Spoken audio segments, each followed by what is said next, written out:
many be laughing at me every day. What kind of God save me? Yeah. I won't lolly laugh, not show me shake it. But I'm a sassy, I won't give up on for that, baby. Yeah. Every level is another devil. Fighting the hustle, the tussle, and your set people. What does it kill you, make you stronger? I make them work for everything. The only independent voice of Liberia. No allegiance to any political party, organization, institution, or individual. Freedom FM 87.9. Your best. I would not know if it's wrong, but one thing that I was not able to accomplish that I wanted to accomplish was after the war, the Liberian people elected me, and in fact, the Liberian people elected me to unite the country.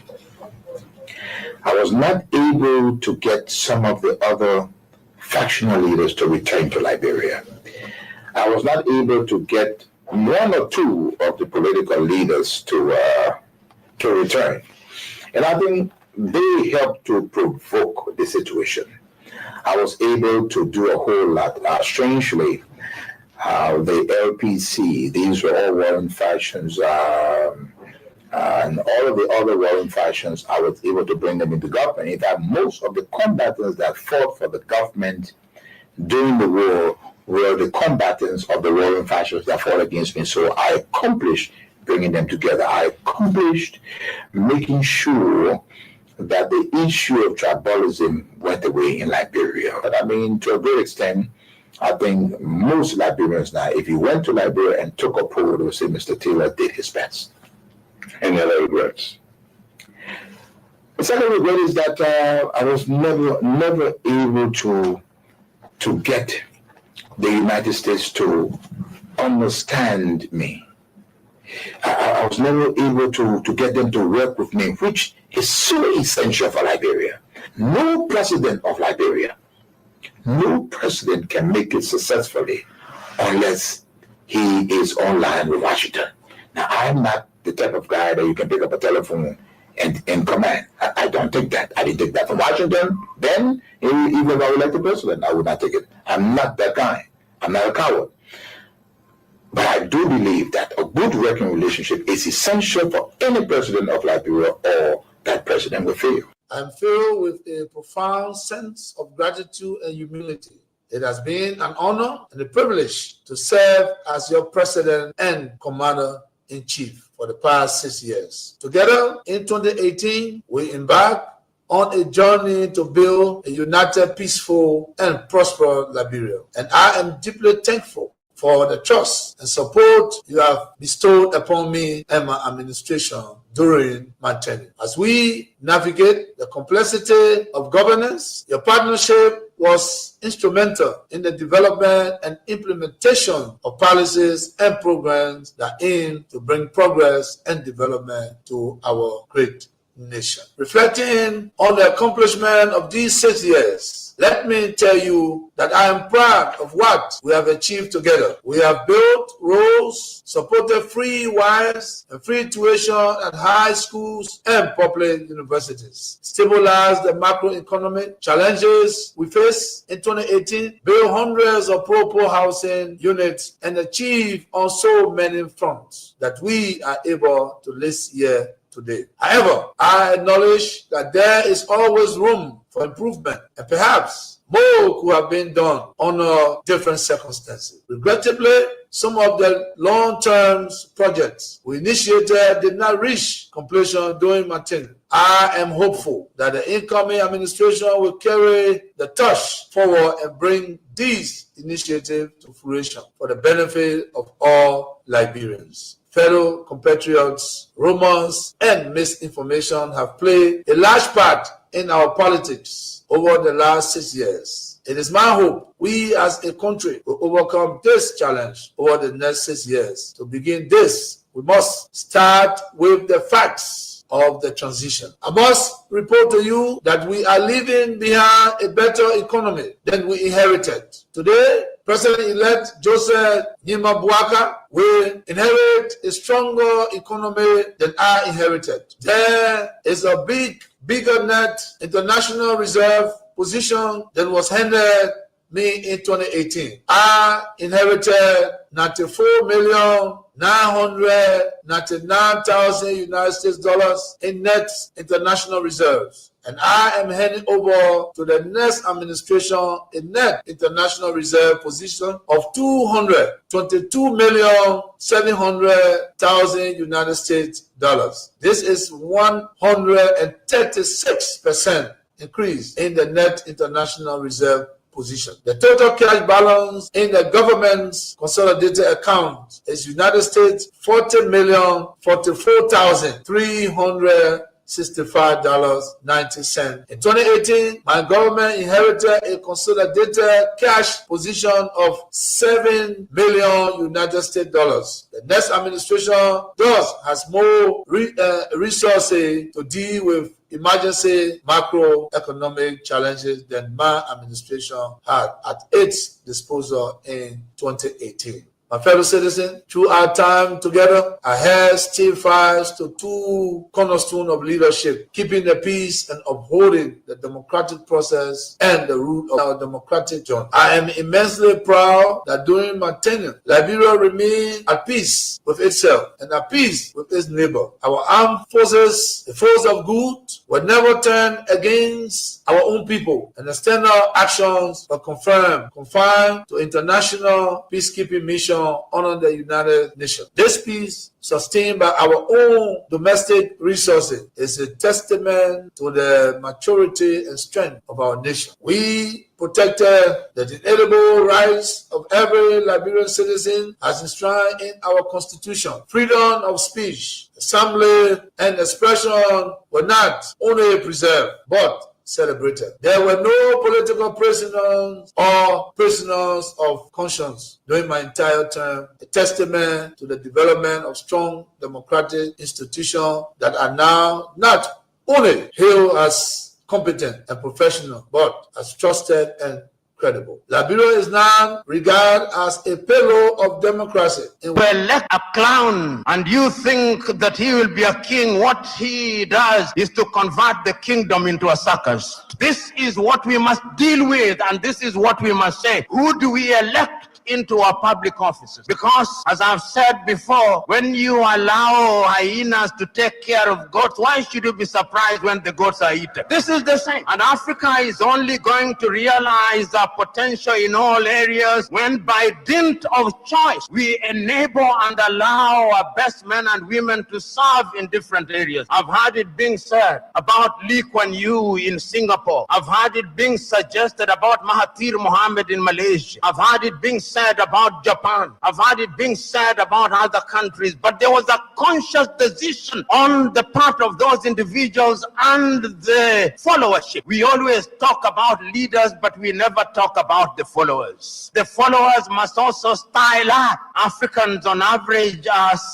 for some reason attracted to thieves. Africans are for some reason attracted to men and women who cannot serve her. And when they are not served, then they complain. When Africans are told, choose you now whom we shall release, Jesus of Nazareth or Barabbas, they say, release Barabbas. And when Barabbas behaves like Barabbas, they say, why are you not behaving like Christ? It cannot be done. In May of 2001, signed a second of two executive orders, number 13213, Defense Exhibit D310, in which it was stated, and I quote, the government of Liberia's complicity in the RUF's illicit trade in diamonds and its other forms of support for the RUF are direct challenges to the United States foreign policy objectives in the region, as well as the rule-based international order that is critical to the peace and prosperity of the United States. Therefore, I find these actions by the government of Liberia contribute to the unusual and extraordinary threat to the foreign policy of the United States described in Executive Order 13194, with respect to which the President declared a national emergency. This executive order did not say the alleged complicity, it concluded the complicity. The conspiracy was born, all systems put into motion, and here I stand today. I never stood a chance. This is the broader contextual matrix that regrettably did not and still has not seen the light of day in these proceedings, despite the gallant efforts by the defense to unearth and reveal the contextual framework behind the charges against me. Now, with the two executive orders, the dogs were let out, so to speak. What followed was a dispatch of the attack pack led by Lieutenant Colonel David Crane, Defense Intelligence, 30 years, prosecutor. He, Crane, unlawfully unsealed the court's sealed indictment to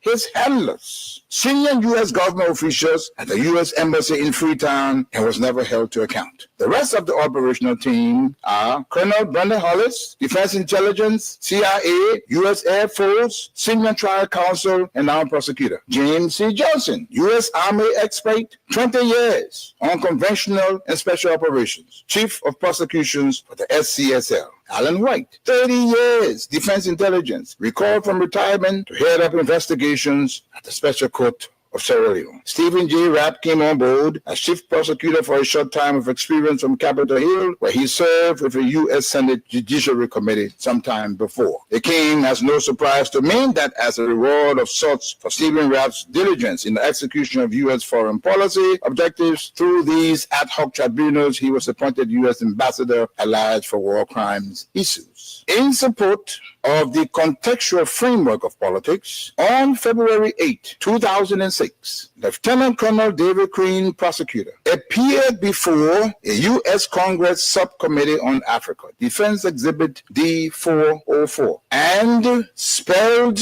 out in clear terms the decision taken in support of regime change in Liberia and what needed to happen to solidify that process. There was little mention, if any, in his testimony about Sierra Leone. And here is what he said. I posit that 5 years from now, when the international community is challenged by other crises, Taylor in Calabar, under the protection of Nigeria, will make his move. We will wake up one morning and watch on CNN as Taylor rides triumphantly down the main street in Monrovia to the executive mansion, daring all of us to come and get him. Unless he is handed over to the special court for Sierra Leone, this scenario is not out of the realm of possibilities. He then asked, how do we assure Liberia's future? And he answers that. Ultimately, he says, what we do about Taylor in the next several weeks will determine the fate of Liberia and the new administration of its president, Ellen Johnson Sirleaf.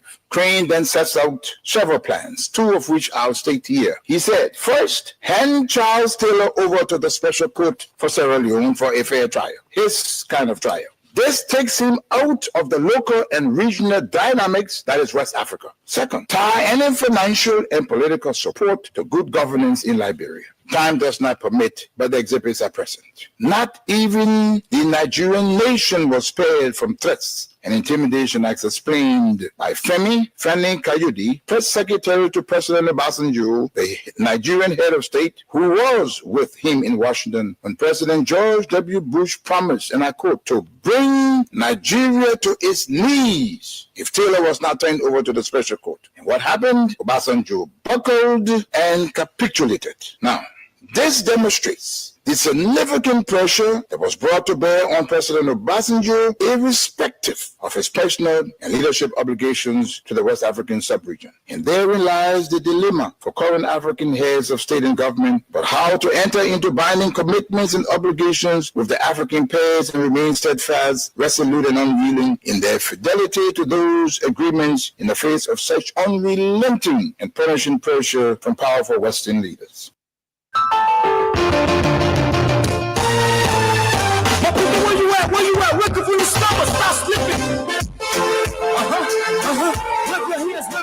Whip your hands. Come on. I know that's slipping. I gotta whip my song, yeah? Okay, let's go.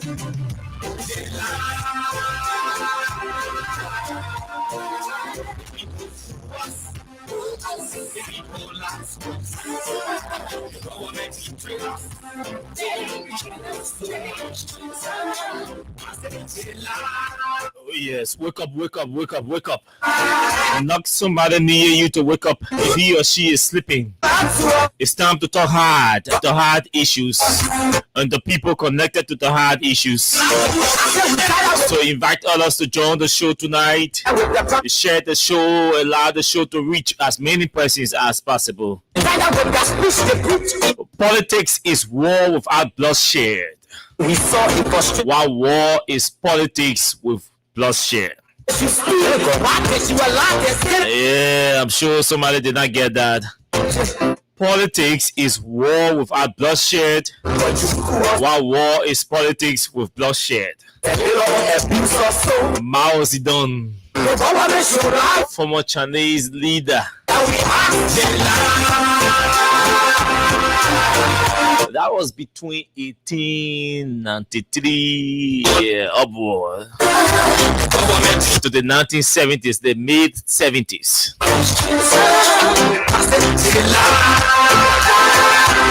Let me say very, very pleasant good evening to all of you across the country. Good morning, good afternoon, good evening to those of you in the diaspora. Our friends, our fans, our followers, our critics, and even those of you who do not like the things we say and the way we say them. It's good to have all of you joining us tonight on the Monday's edition of the show. This is Freedom Hard Talk. This is Freedom FM. This is 87.9. Just a lot to talk about today. Domestically, a lot to talk about. Globally, a lot to talk about. Too many things are happening with leadership, leadership, governance, and politics across the world. You go to the UK, there is a resignation of a deputy prime minister. You go to Paris, France, there is a vote of no confidence being cast in the prime minister, who is expected to officially turn in his resignation tomorrow, creating the space for Emmanuel Macron to appoint a stay prime minister. Just on 1 year, sorry. Making him the second prime minister to resign within the space of 9 months. Just within 9 months, 2 prime ministers have already been ousted at the parliament. But back here in Liberia, there are updates on different issues concerning our country. Today, tonight, we will place emphasis on this whole finance ministry thing. I did not want to talk about it, but I listened to a couple of quote-unquote clarifications being provided by the Minister of Finance today during his appearance on state radio. And I think he did not add up. The explanation did not add up.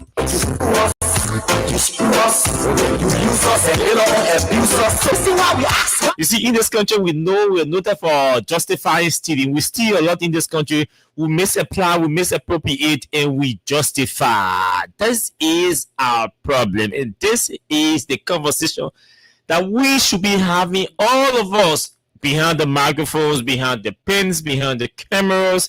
These are things we should be highlighting. Officials will mismanage or misapply or refuse to account for something or their stewardship, and we go to the public and sit behind the microphones and justify our wrongdoings. We must call these people out. And that's what we'll do tonight to Minister Gaffwan. An error is an error. There should be no justification preceding the commission of an error. We admit and we fix the problems instead of justifying the problems or our mistakes. So yes, we will spend some time in the Ministry of Finance tonight.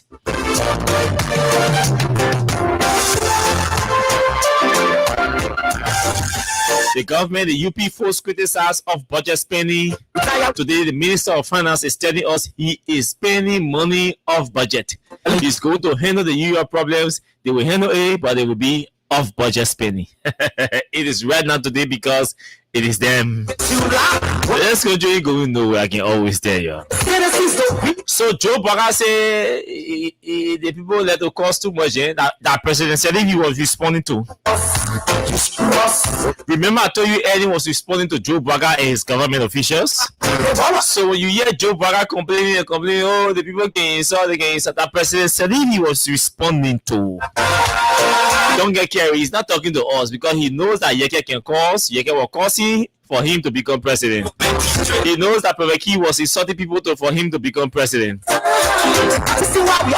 he said, well, that Prophet Key is still insulting for him to protect him or defend him as president. So the president was actually responding to President Sirleaf's expression on the OKFM. The crisis is deepening in Nimba. Jeremiah Kun, Samuel Koga. We told you all Kun had gone to beg the elders, right? They have a piece. Samuel Koga's political officer. He has issued a statement. We're going to read for you that statement. We told you everything we say here. The people themselves will come out to confirm it.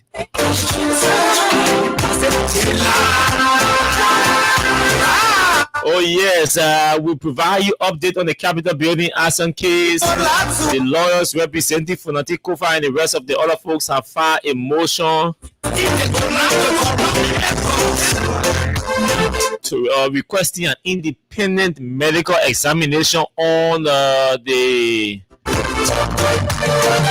defendants, some of the defendants, Tom Etheridge and the rest of the other guys who alleged that they were tortured by state security. We also have an interesting audio recording here from Arthur Johnson, one of the lawyers representing for Fonanti and the rest of the other folks, Dixon Sibo, Abu Kamara, Jacob Debbie, all representatives of Maserado, Grand Jida, and Grand Crew counties. So you see, we have a lot to talk about. There is this news that the CSA director, out of pressure, had to return the payroll of the House of Representatives today back to the Speaker. The man will tell you why. Why did the CSA boss return the payroll of the House of Representatives? Like we said, this is the size and shape of the show. Don't go away. Stay tuned. Stick and stay with us. This show is proudly sponsored by Camp Stepper Liberia.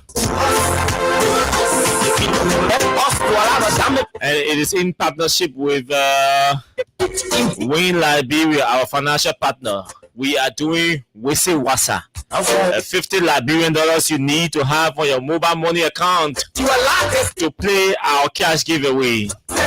Just $50 Liberian and you are qualified to play our cash giveaway.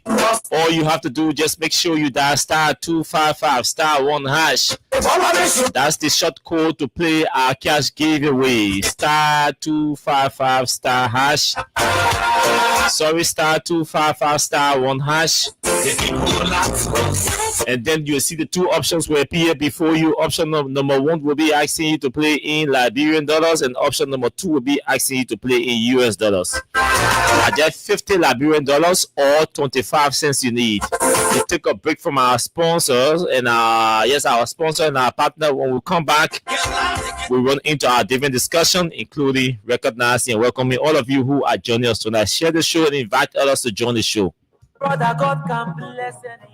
Win big today with Win Liberia on Freedom FM. Yes, for just $100 Liberian or 50 cents United States dollars. You can win from $4,000 Liberian up to $10,000 Liberian, and for $200 Liberian or $1 United States dollar on Japa days, you can win from $15,000 Liberian, $50,000 Liberian, $100,000 Liberian, and up to $1 million Liberian. For these amazing prizes, dial *255*1#. Again, dial *255*1#. The more you play, the better your chances. It's Win Liberia Cash Giveaway on Freedom FM. You walk with it through and bring the rubber. And tell me so many know.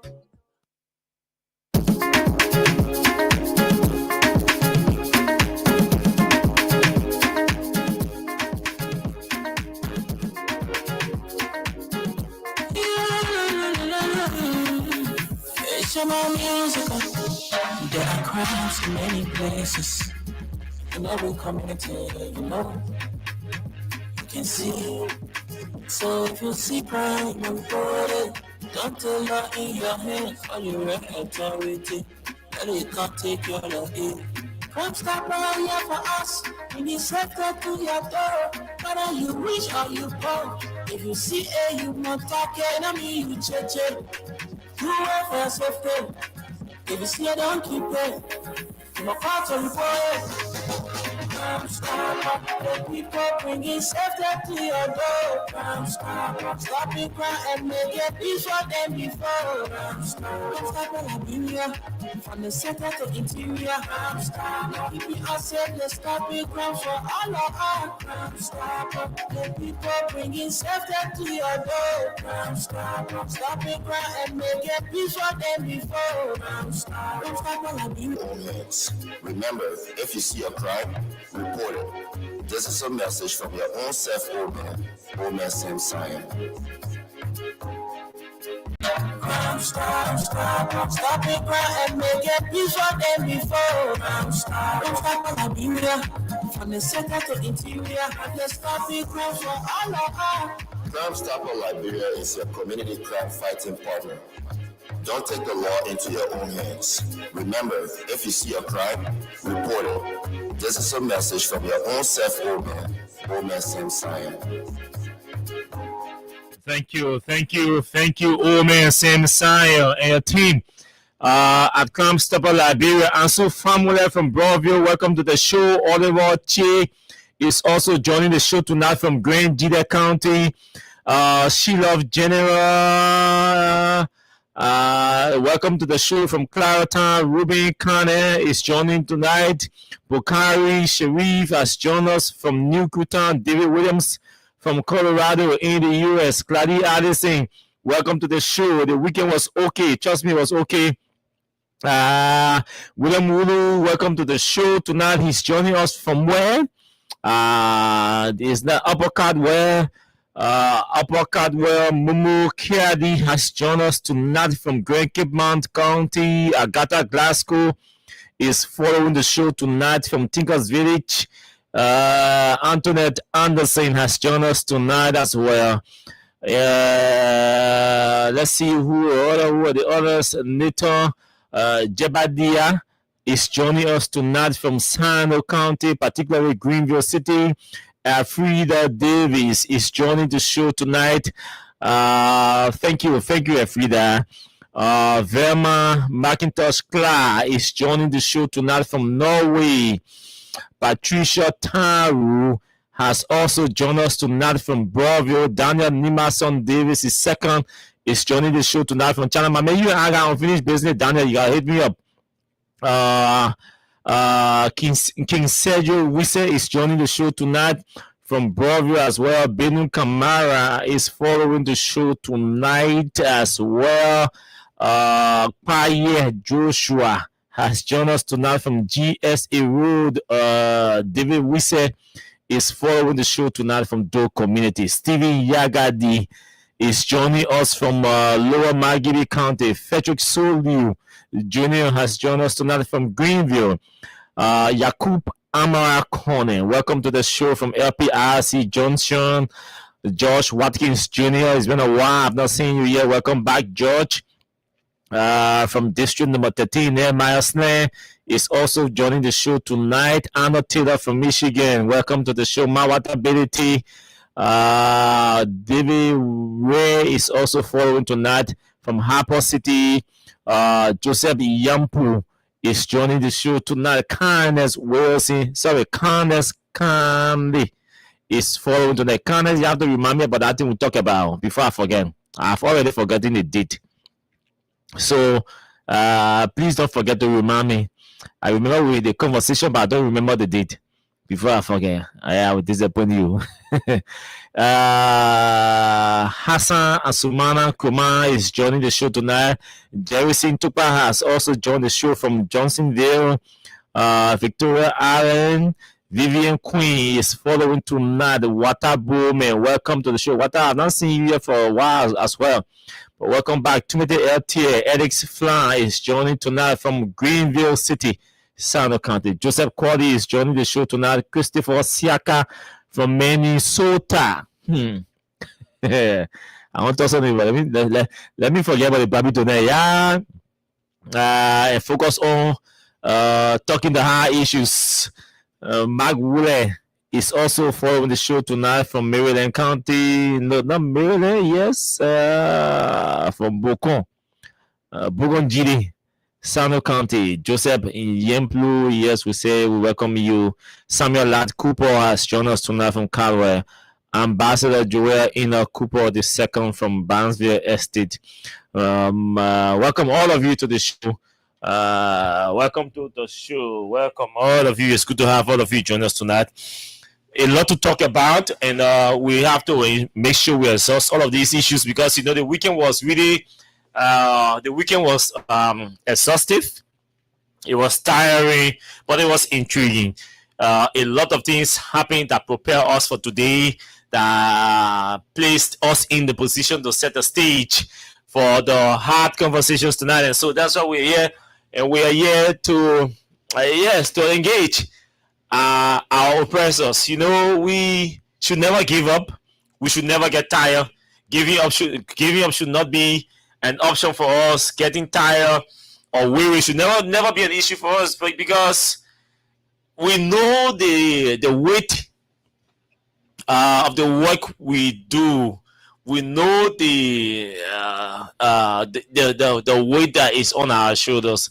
We know the taste that all of you bring to these different platforms here, and so we are on an obligation. We should place ourselves on an obligation to do your job.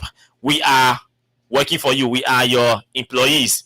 Those of you listening to us, watching us, we are working for you. We are your employees. So we take instruction from you. We take advice from you. We take cautions from you. We consider your alerts or your observations or your recommendations, and that's why we're here. That's why the platform is one of the biggest in the country. Since we started this platform, so we are on an obligation to maintain and expand the platform to a bigger and a wider audience, which we is on a slow pace, but we are getting there because it takes some resources, especially financial and material resources, to get there. So, but just us, we will get there. But we have to fix this country. So this is what the BBC. Let's talk some. Okay, I have to play this. But y'all wait for me small. More videos coming to me from Samuel Koga. The man is not allowing Jeremiah Kun to breathe. And so so let me just put this here and then go back to what the BBC is reporting from Paris today. So the BBC is reporting France plunged into new crisis after Prime Minister's vote to oust. After Member of Parliament's vote to oust Prime Minister. France has been plunged into a new political crisis with the defeat of Prime Minister Francois Bayrou at the confidence vote in the National Assembly. The defeat by 364 votes to 196. That's how low the popularity has dropped. It means that Bayrou will tomorrow present his government's resignation to President Macron, who must now decide how to replace him. Macron's office said this will happen in the coming days. Unquote. France is thus en route to getting its fifth prime minister in less than 2 years. A dismal record that underscores the draft and disenchantment that have marked President Macron's second term. Bayrou's fall came after he stuck his government on an emergency confidence debate centered on the question of French debt. He spent the summer in speeches, interviews, and social media posts warning of existential threat to France if it did not start to tackle its 3.4 trillion euro liability. 3.4 trillion euro liability. And I was watching BBC just this morning before coming to town. They were like, and I was watching his presentation in the parliament. He was consistent. He was fixed. He remained bent on his policy, his decision to push for court on major fronts in the French government. But they're very struggling to have their budget passed because they don't have the majority in the parliament. So they've been struggling to have that budget passed. The proposal he did, the proposed cuts, the parliament have refused to pass it. So they've been going back and forth. Now that the vote of no confidence has been cast in him, it means the government is like temporarily shut down until a new prime minister is appointed or elected, depending on how President Macron who prefer the selection of a new or the replacement of a new prime minister. So yes, let's move on to other local news on today. We received a lot of calls and messages that the CSA boss Josiah Joka was returning the House of Representatives payroll on several grounds, but particularly it is being speculated and sources highly reliable in the neighborhood of the CSA have also confided in us that Josiah became so angry and exhausted with the multiple recommendations from the Speaker's office to include names or to have names included on the House of Representatives payroll, even when they were updating the payroll and trying to integrate the payroll into the CSA or into the civil service metrics. And today will pass, according to our insiders, after 1 or 2 days, the speaker will send 5 names. They will add 5 names. After 7 days, the speaker will send 10 names. Because the way it works, I told you here, right? I told you that was 2 weeks ago, 3 weeks ago. I told you that the CSA would not be able to catch difficulty. We experience difficulties with the with the legislature in having the legislature's payroll integrated into the CSA system. I told you because, and I said the reason is because our payroll is a political base. That the House agreeing to allow the payroll get integrated into the CSA system was going to be a big political boost for the CSA and the central government, but it was going to be a huge takeaway from the legislature. Why? Because most of those, all of those lawmakers you see, all of those 73 representatives have at least 2 to 3 persons in central administration. They all recommend 2 persons, 3 persons, some 5 persons, some 10 persons, some 11 persons. They recommend to central administration, and the speaker is under obligation to accommodate. They call it political accommodation. The speaker has to accommodate them politically. So just imagine all the lawmakers recommending at least 2 persons. It means 72 persons to a lawmaker. That's huge. That's almost 150, a little over that. That's huge. So that's just a minimum. Meaning that is if each lawmaker recommends 2 persons each, it means we're talking 146 around there. 146 persons. That's what we're talking to the payroll. But there are people who recommended 10 persons. There are some who recommended 5. There are some who recommended 7 persons. So all these people are piling up the payroll, and it is not being done in unison. So it angered the CSA boss, and he said, you can't for that damn payroll you're carrying. Unquote. They said that why he said, you can't take a damn payroll you're carrying. That's what he said. So in the video, sources close to him, he said, "My man, that put it at 10 payroll and carry." And that's how he returned the House of Representatives payroll today. So they will solve their issues. Those are some of the issues that they allege against Fonanti. Fonanti taking people and employing people on the payroll. Fonanti taking people and employing people on the payroll, as if to say the people Fonanti was employing on the payroll were the people that whether they were not or Liberians. Whether they were not Liberians. Those are the issues, right? Those are the issues that were raised by Richard Kuhn and his likes. That Fonanti is employing people on the payroll. They see Josiah Jokamel raise the issue, went publicly to make a press conference and allege that Fonanti was increasing employing people on the payroll, pardoning the payroll pardoning. They accuse him of it. Today, the regime speaker is in power, is in charge, and CSA is also having worst problem with him for pardoning the payroll. So when we told you that the crisis, at least the entire country now has agreed that the crisis in the legislature or in the house was never about Fonanti. It was never about good governance. It was about bad governance. They wanted to continue their misrule, their reckless dealings and their reckless, careless administrative practices in the house. That's why they did not want Fonanti. See what's happening today?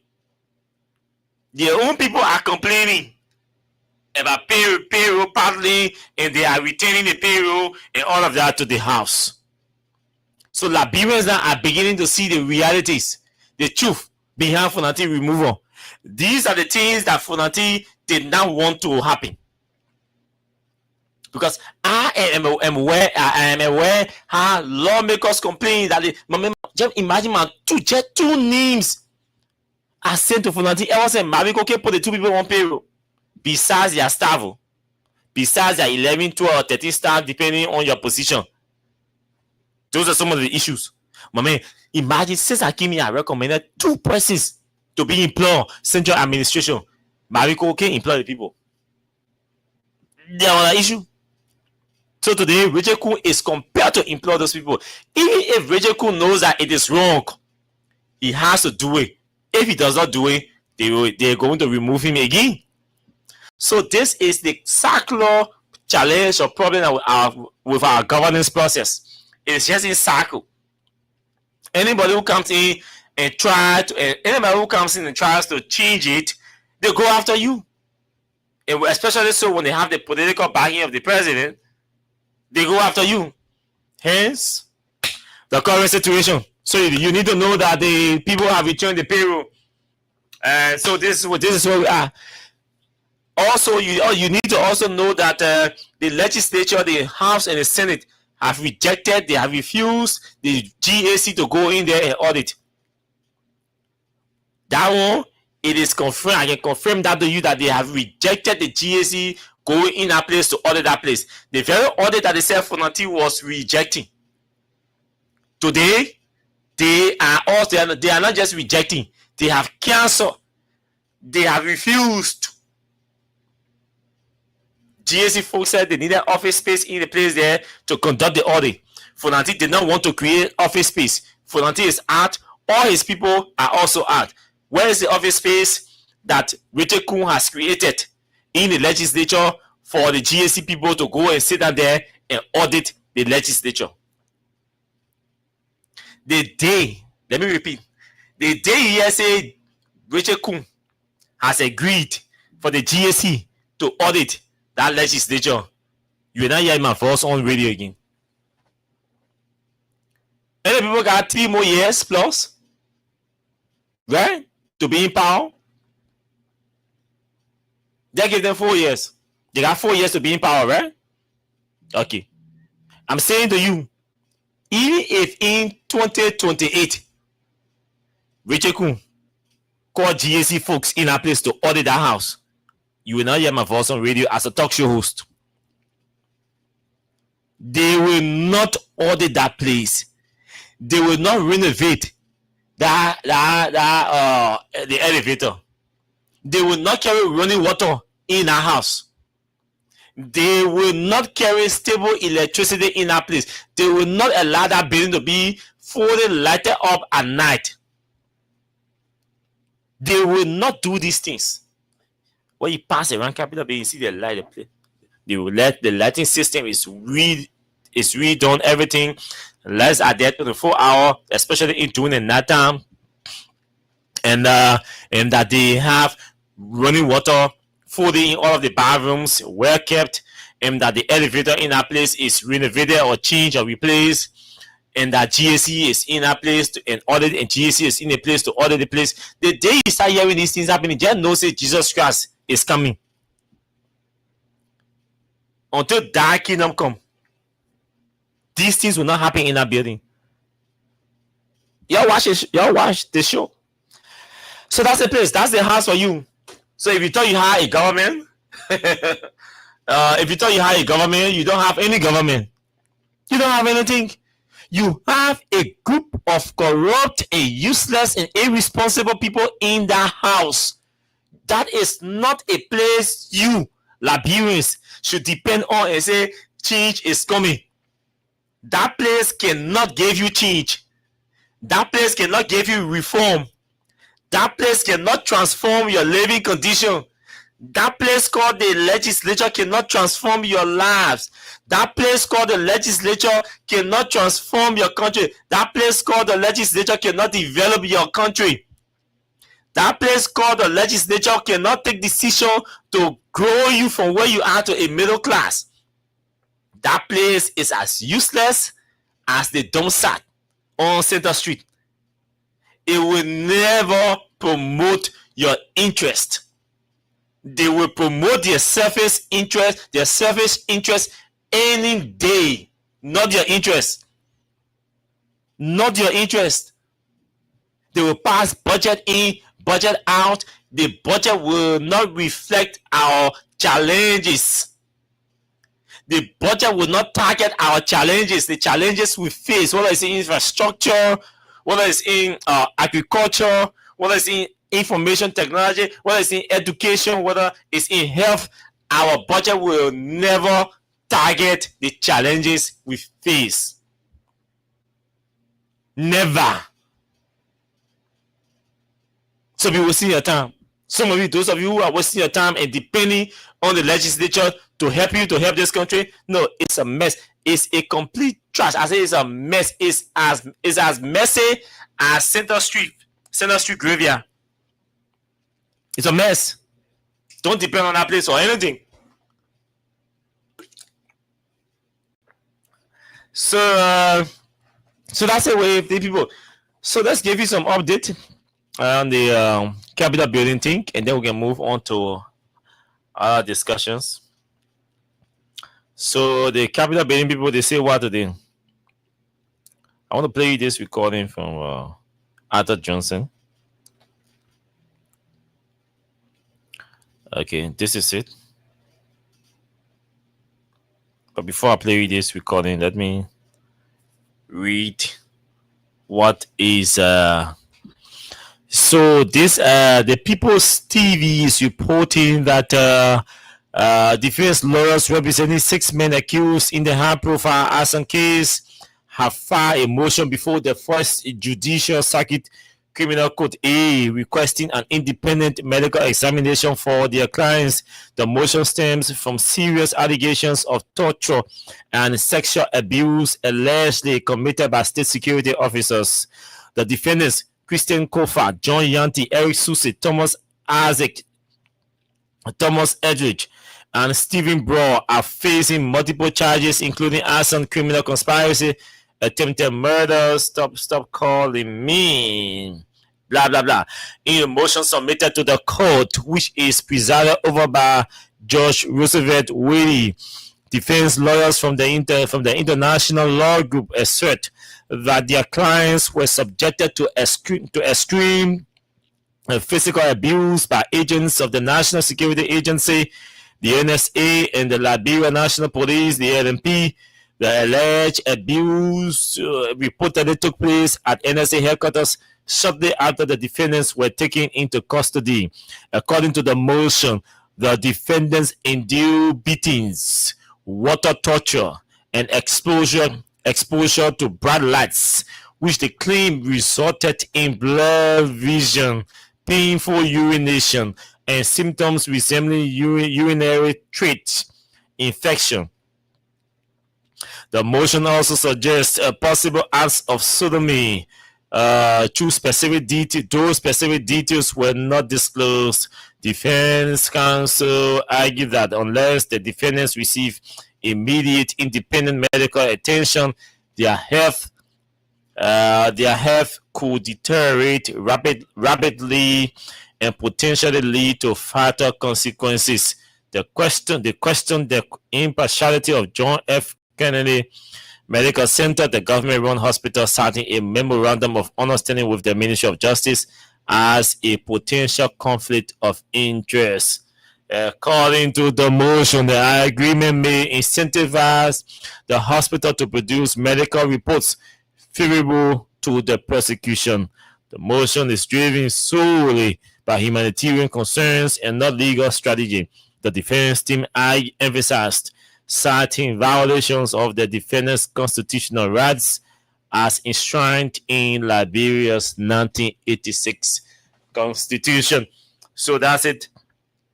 That's it. Let's play you this. Listen to Arthur Johnson, Councillor Arthur Johnson. Listen to him. An interesting piece. Okay, so yes, let's listen to Arthur Johnson.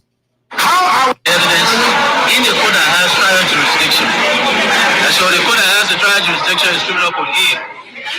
And the key questions that we raise regarding the case is that you actually you're not waiting for me to submit.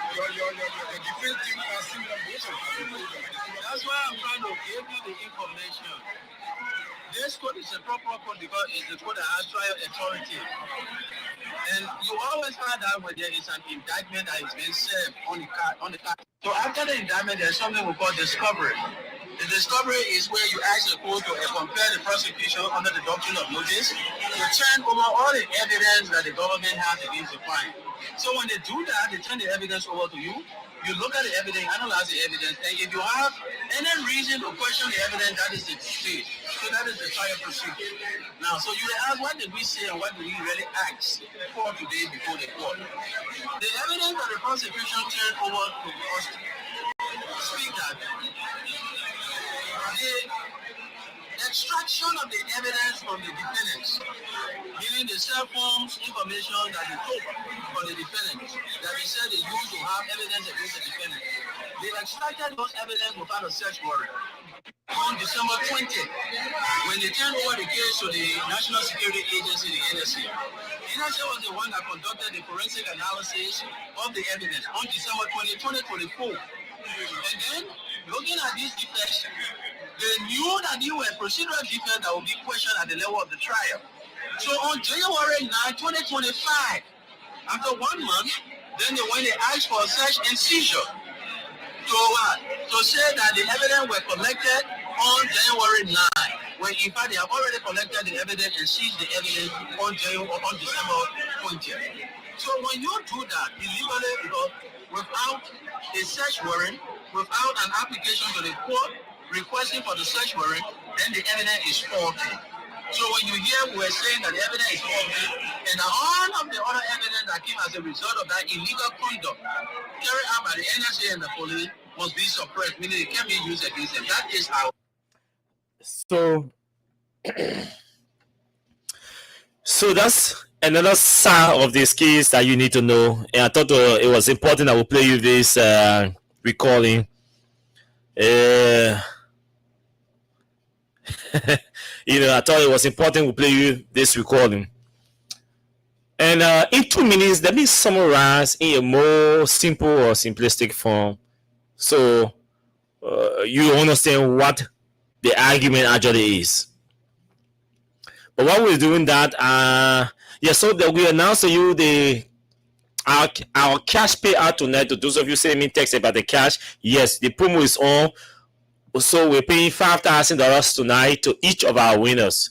So all you have to do, just make sure you have 50 Liberian dollars on your mobile money account, or its equivalent in US dollars is 25 cents. Well, if you have that on your account, you are qualified to play our cash giveaway. Now, the short code *255*1#.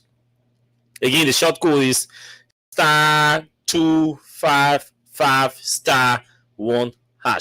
That's the short code. When you dial that short code, you enter two options will appear on your phone screen. Option number 1 will be asking you whether you want to play in Liberian dollars, and option number 2 will be asking you whether you want to play in US dollars. Whichever option you select, you will send, and then you enter your mobile money password. That's it. So yes, you can. Your friends are already playing, so you can be playing while we're talking. So in five minutes, I'll say. So this is what it's saying. They have requested they have filed a motion for discovery, meaning the defense lawyers or Fonantine lawyers have requested the evidence that the government lawyers say they have. That's what they call discovery. But they are scheduling the case, and the government lawyers had not released or submitted the evidence that the government said they have against Fonantine them. That compelled the lawyers, Fonantine lawyers, to file a motion for discovery, to compel the government lawyers to turn over what they have as evidence against them, for them to review the evidence, to go and prepare their argument or their response to the evidence that the government said they have against them. Now, fast forward, you know that the evidence already was submitted one day. You got less than 24 hours prior to the start of the case, 7 o'clock in the night, at the law firm of Councilor Wilkins, right? You know all of that already. So when the Fonantine lawyers received the evidence from the government, they went to review the evidence. While reviewing the evidence, they realized that there were contradictions, there were suspicions and all of that, and there were some irregularities. For example, they realized that, according to them, the National Security Agency made some arrests and entered into the homes of some of the suspects on December 20th, 2024. According to the lawyers, the defense lawyers or Fonantine lawyers, the NSA had gone to the homes of some people, some of the suspects, and extracted information from their phones or from them. They were arrested, taken to unknown locations according to Eric Susan, and they were tortured, they were beaten. According to them, they were tortured, they were beaten, and their phones were requested for or demanded from them, and they were made to enter their passwords with all their consent, honor, duress, and all of that. And so, and then by that, the government extracted information from their phones.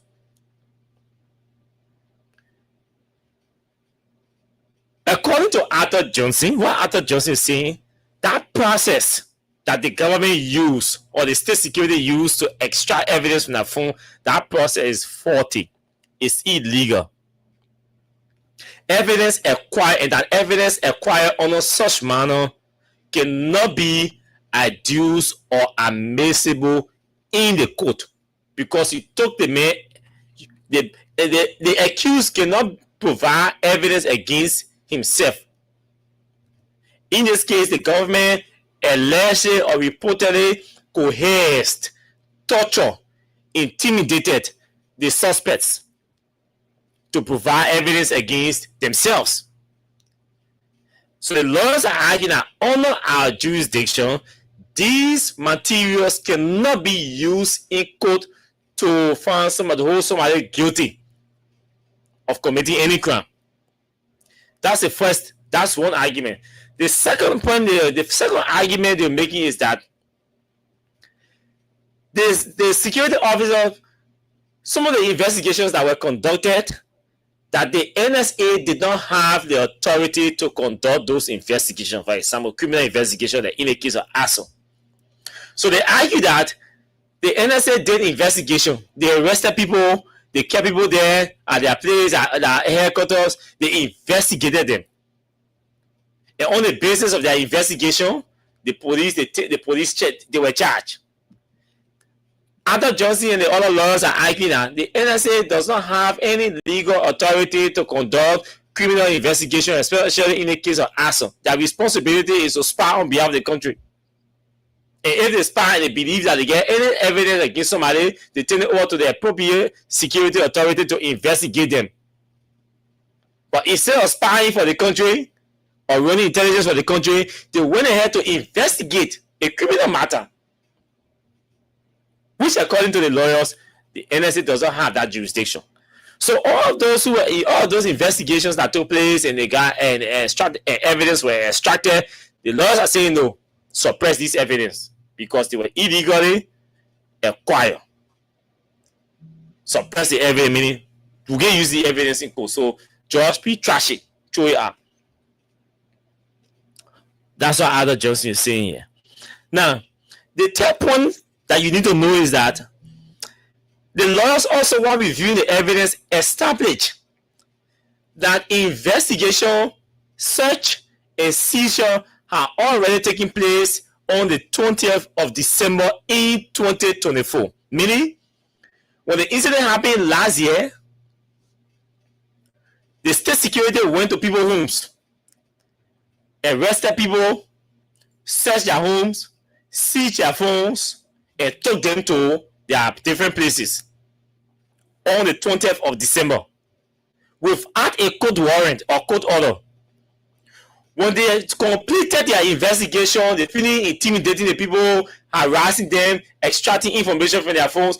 Then they went to the court on January 9, on the 9th of January in 2025, 1 month after, to acquire search and seizure warrant from the court, because they wanted to use the search and seizure warrant to cover up for the mistake or the reckless action they are already taking, they are already done, carry out.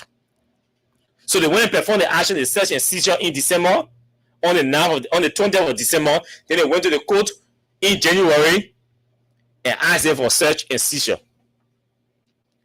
So you get the point? So that's one. So the lawyers are saying, no, this is insincerity. You can't go search and seize people properties, seize people my gadgets and everything. Then in December and then in January you run to the court and get search and seizure. No.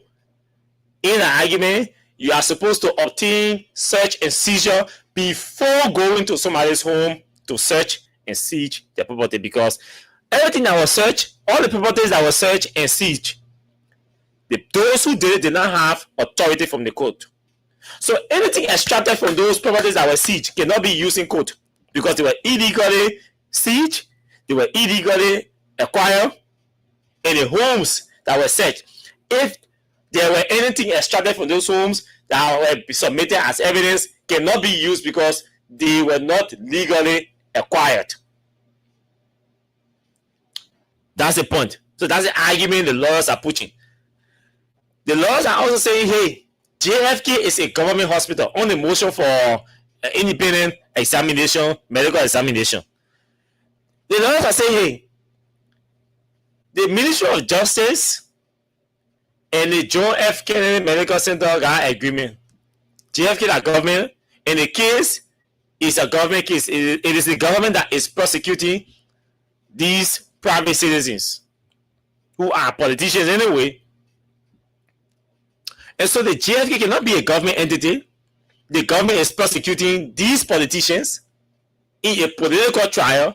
Then you send these people who are workers or employees of the politicians to go to the government hospital to do medical examination to know whether they were tortured, whether they were beaten, and all of that.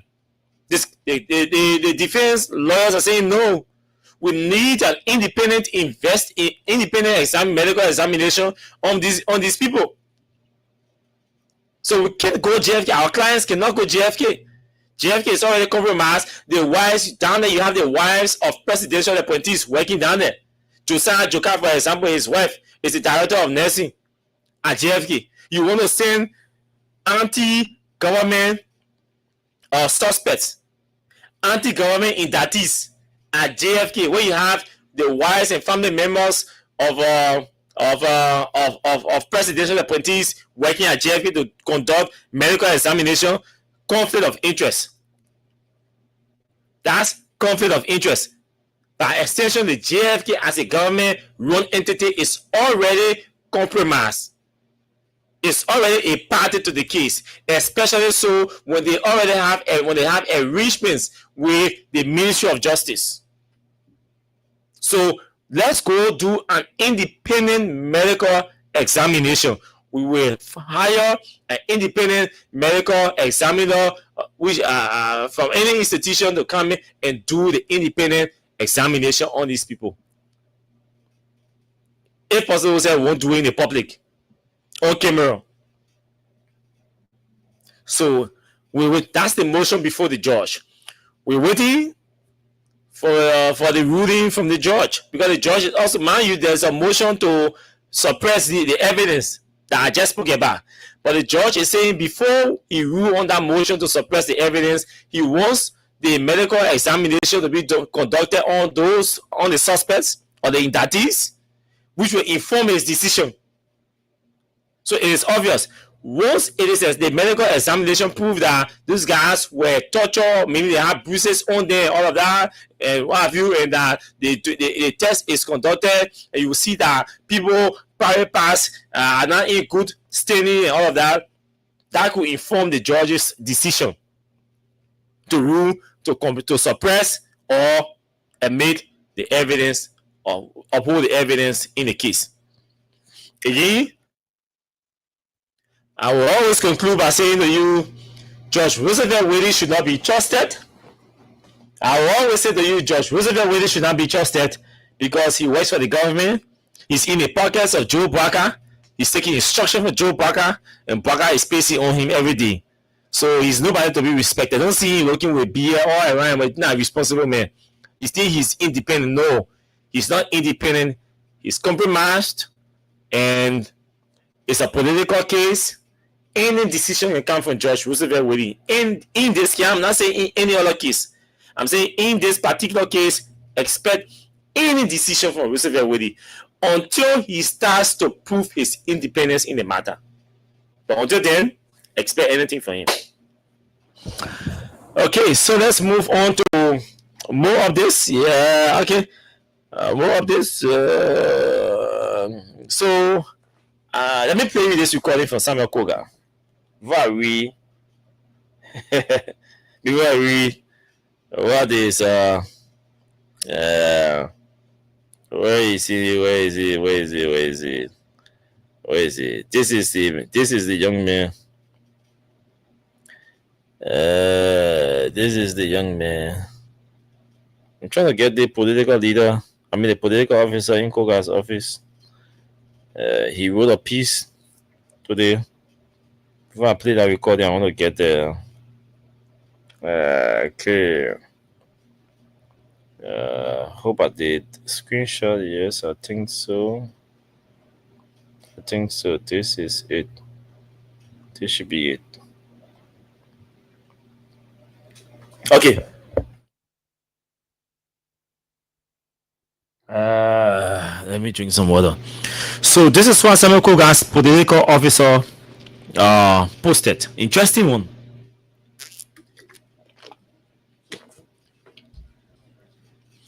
He said, under the caption, there has been absolutely no peace settlement between Koga and Kun. Koga's political advisor, Armstrong Govak, writes, He said there has been absolutely no peace settlement between Koga and Kun.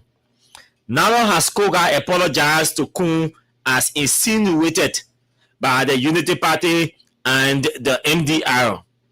In a behind closed door meeting, the elders told Koga that he was wrong to have gone public with Kun without an official complaint against Kun to them. And based on tradition, Koga apologized to the elders in that since Kun is the vice president, Koga should follow them. Apologize. Okay. The elder requested that since Kun is the vice president, Koga should follow them to go to Kun house to judge the case, and Koga categorically rejected it and said that Koga cannot go to Kun's house because he does not trust Kun. Instead, Koga recommended that the both of them should meet on a neutral ground in Nima and not on Kun's farm, nor in Ganta. And it was accepted by the elders, with reservations that Koga should be the one to communicate the change of venue to Kun on telephone, which Koga did by calling Kun. Now, as it stands, the burden is on Kun to set the meeting date and time based on his schedule that will also conform to Koga's schedule. Based on his schedule that will also conforms to Koga's schedule. However, I want to maintain that Koga is clear and uncompromising with his demands. Either Kun takes it or allows Koga to leave. Son, political advisor to Senator Koga. Listen to this recording. His boss. Where are we right now with your disagreement? I want to carry away. Let me start it over. I cannot comment on that specific. On grounds that I remain where I am. Where are you? I'm staying the way I'm staying. Where are you? I am somewhere going with Koga, the senator of Nima County. In terms of politics, where are you? I'm a member of the NDR. Are you of the Unity Party? Are you of the Unity Party? When you say you wait, what's the Unity Party? When you say supporting them? Of course, until they reach the second decision, they will realize that the reason for which we supported them is not forthcoming. We can back off. Was your support at the level of the unit of the NDR, was it legal? I heard you talking about it was not illegal. Why are you trying to... No. When I was talking about legality, a legal framework has to do with documentation that you have. Memorandum of understanding by and between a group to ensure that they become one body politic. That was not done. So when you hold the Unity Party or the rescue mission back? Since there was no document. And I get me a friendship. I say I found a woman. I say I like the woman. The woman must have friendly. If I find out that the woman, the friendship that the kind of friendship I need for, I'm not seeing it, I'll go and get it free. No money. Yeah, so thank you very much. So you can't take the comment using the country so that the work for to help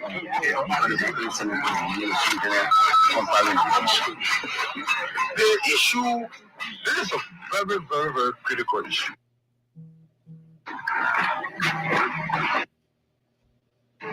You listen, this is social corporate fundings, social development. The money that is being provided by ArcelorMittal as a loop exclusively for Nima County. Nima people should. In terms of what? In terms of infrastructure development. The infrastructure, if you go to all the government facilities, they are building them with fabulous design. Okay, so much of that. So I wanted to hear the portion where he said 2029, he's not going to support the Unity Party in 2029. He said he will be neutral in 2029 politics because he doesn't want to deal with any political stress. Okay, so this area he has said he's going to be neutral. Now, let me say this to you. Now, tie in the Joe Braga thing. There's a reason why I carefully selected this quote from Mao Zedong. He said, politics is war, W-A-R. Politics is war without bloodshed. The length that the UP win in 2023 was not politics. That was not politics, because people lost their lives in broad daylight in the face of Joseph Boakai. They were prepared to destroy an entire family. They were prepared to destroy an entire country only because they wanted power. That's not politics. Mao Zedong says politics is war without bloodshed, while war is politics with bloodshed. So what we saw in 2023 was a complete war. It was not politics. It was war. Joe Boakai presided over a political class, a political system that declared war on the people, that declared war on our country. That's the system he presided over. Today, I see Joe Boakai complaining that people cursing. General Bonneke, along with the EFF, took people to Lofa County in his own county where he came from, and arrested seditious and tied them and detained them. They were wearing red t-shirts and with their heads tied with black trousers in his Lofa County. In Joe Boakai's Lofa, his supporters formed their own group called the Lofa Defense something.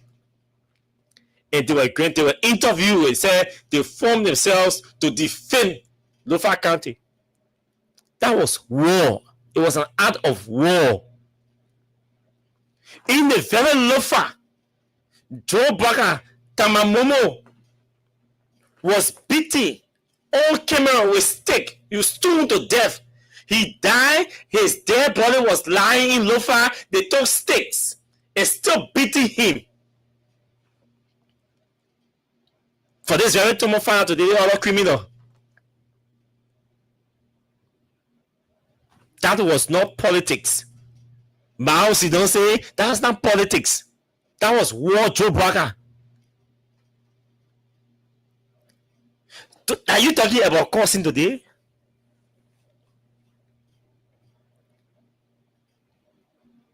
That Joe Boakai today angry that people are insulting?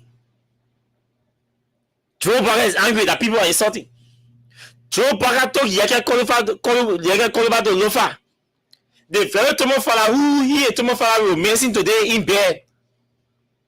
Joe Boakai who is romancing Tomo Fala in bed today, two of them sleeping in the same bed in deep romance.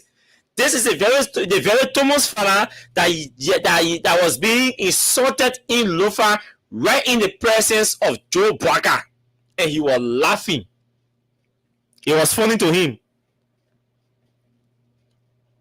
Prophet King insulted all the females in this country and came to Liberia and campaigned for Joe Boakai and met Joe Boakai. He went back after the election. Boakai was inaugurated as president, even though he fainted, the program did not end. Boakai brought that prophet back in the executive mansion and hosted him in the executive mansion after insulting decent people, after insulting people's wives, people's sisters, people's daughters, people's mothers in this country. Joe Boakai hosted that man in the executive mansion. His vice president hosted him in the legislature. They desecrated all the places. That today, they rusty men coming tell all about you it's so bad and not good to cause. But Joe, I mean there's something. If some of us did not come from home, trust me, check for this statement. We're going to let you every day. I swear to God. The fact that you will go in the open to complain about people insulting. If some of us did not come from home, we were going to let you every day. Because now you know that letting causing a hair. That's why Eddie used the words she used on you and your people. That's the main reason why Baga is angry. And you say you should not listen to the radio. How you gonna know people can cause? We told you, right? We told you that we will compel Joe Braga to start listening to radio. How Braga got to know people can cause? Because they play any interviews with him. Braga is aware that all those expressions that were unleashed by former President Serif were directed at him. He pulled his poor leadership style, his lack of willingness to reconcile the country, his intentional actions that he's taking to divide the country. He's aware that those expressions, those adjectives that Eddie used were directly targeting him. They were for him. That's why he coming outside now to say people can be insulting. For getting to know that he used people to insult other leaders. He clapped yesterday when people were insulting people's parents. Me, I will not cause Joe Braga, but I will support anybody who will decide to cause Joe Braga. Me, I will not insult Joe Braga, but I will support anybody. I will not have issue with anybody who will decide to insult Joe Braga, because that's the standard he said. That's the standard they established during the campaign, that we're supposed to kill each other because we want to be president. We are supposed to insult people's mothers and people's sisters and people's wives because we want to be president. That's the standard Joe Braga said. That's the standard he embraced. Today, he wants to discourage people from insulting. What is even funny is that they see Joe Braga, Deputy Minister for Public Affairs, was just 2-3 days ago insulting a senator. Insulting a senator, using the government's platform and insulting a senator. Joe Braga didn't hear that one. The Minister of Information did not hear that. The Presidential Press Secretary did not hear that.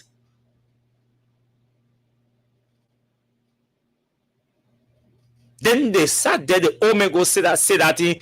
Then they themselves started sharing his quotation, for getting to know that they have people who are still insulting other people around here because they disagreed with the government and the president.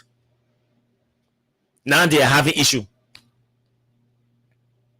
When Braga was asked in 2023 about Yeke's insult against George Weah, the former vice president then Joe Braga said it was we are in a democratic space. A speech in this country should be no offense, should not be offensive. And Braga made reference to the KAK Act that the very George Weah passed in 2018, and said Yeke was covered by the laws to speak in any manner he feels comfortable to. Today, the very Joe Braga man wants to come lecture us about insult. If anybody is supposed to be lecturing us about insult there, it can be Joe Braga. It will never be Joe Braga. He doesn't have the moral rectitude. He doesn't have it to talk, to frown against people insulting leaders. Go on social media, see how his officials, his junior officials, are insulting citizens every day, insulting George Weah every day. He's the one talking about people insulting. Are there screenshots of government officials, junior officials, in the condescending manners you see them address George Weah? They say that politics. When you talk to Joe Biden like that, they say they make it be your grandpa. You talk to George Weah, they say, oh, man, you're man. And a colleague posted the other day, and I support that post. It was funny, but it was serious. Since you guys have reduced the discourse now to insulting, as soon as somebody disagree with you, they just start insulting. You curse my man, I curse your man. You curse my pa, I curse your pa. You curse my Kennedy, I curse your Kennedy. That's how you want our politics to be? No, some of us are too decent to stoop that low. We have to elevate the debate on the performance of the government and even the performance of the opposition people. Because the opposition people are making decisions too. So yes, we have to stick to the decisions that the opposition folks are making, the decision, the performance of the government people. We have to sanitize our politics. When President Sharif said our politics is so terrible, this is exactly what she was talking about. Yeah, Joe Biden not complaining, they insulting him. He even go 2 years to bear insult. He's complaining. George Weah bore it for 6 years. George Weah bore insult in this country for 6 years.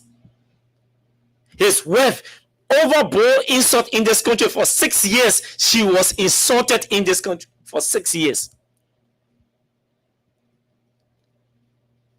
We are never publicly complained one day that today Joe Biden won't be complaining. You will see nothing in Joe Biden. Look, there will be more people coming up publicly to start insulting you just because you made that statement. You should have corrected it then. You should have corrected it then. Even now, as I speak, he get one prophet stay insulting people, insulting women. When that prophet comes to Liberia, he goes to the executive mansion and he's unveiled at the executive mansion. He's honored at the executive mansion. He goes back to do a show. He continues his insult against women who. And the president is complaining about insult. Yeah, I'm serious. Anybody insult Joe Biden, I get problem with it. Hedino Wilson, James Woloba, Jerry Jabo, Khalifa, Kaifa Sharif, Johnson Khan, Estelle Giblis, Samuel Hollywood. Welcome all of you. Phoenicius Junior Bar, welcome all of you to the show. So nobody, I don't have issue with anybody insulting Joe Biden. I can decide I'm not doing it. But I do not have any issue with anybody insulting Joe Biden. Joe Biden has created a platform. Joe Biden has set a standard. That's why our politics demand that you must insult leaders. He supported that. So I'm not going to have any issue with anybody who would choose to insult Joe Biden. I can say, Austin Kawa, I am not going to insult him, but I'm going to use adjectives, strong adjectives on him that will pin him. I believe that Joe Biden is reckless. I believe that he's a careless old man, a don't care man. And I believe that he's extremely corrupt and selfish. And I believe that Biden is going to offer this country nothing useful. His leadership is useless. His government is useless. His government has nothing useful, meaningful to offer this country. I believe that. But should I insult him? No. Do all people find comfort in insulting him? That's their business. Do I hold them responsible for insulting him? No way. Do I have issue with other people insulting Joe Biden? Never will I have issue with people insulting Joe Biden, because Biden himself encouraged people insulting leaders in this country, and he was laughing. That's how people tell me, oh, the man is an elderly man, he got wisdom. I said, no. He's old. He's an elderly man. Correct. But wisdom? No, he doesn't have. No elderly man with wisdom at 79, 80 years old will go to a campaign rally and see a leader denigrate another leader in his presence and he laughs about it. And we say it's politics? No, that's not politics. That's not politics. That's not politics. So you're listening to your finance minister, Gafan, right? Gafan made me shame. I shouldn't lie to you. You know I'm always here talking about Gafan having, yeah, you might not be 100%, but you're having small. I can say tiny, right? A tiny repetition he has to protect it, right? Yes, I'm always saying that. But I'm disappointed. Look, I'm disappointed in Gafan to go to the public with that kind of repetition and start justifying misappropriation or reckless management at the Ministry of Finance. I'm disappointed in government. No, he went too low. But you see, to govern is difficult. When you're not there, you read all of the policy paper against the government. You proffer all of the analysis against the government. When you are given the opportunity to serve, then you start to do something else. And then you start to do something else. Listen to the gaffer that all of you know. Listen to him.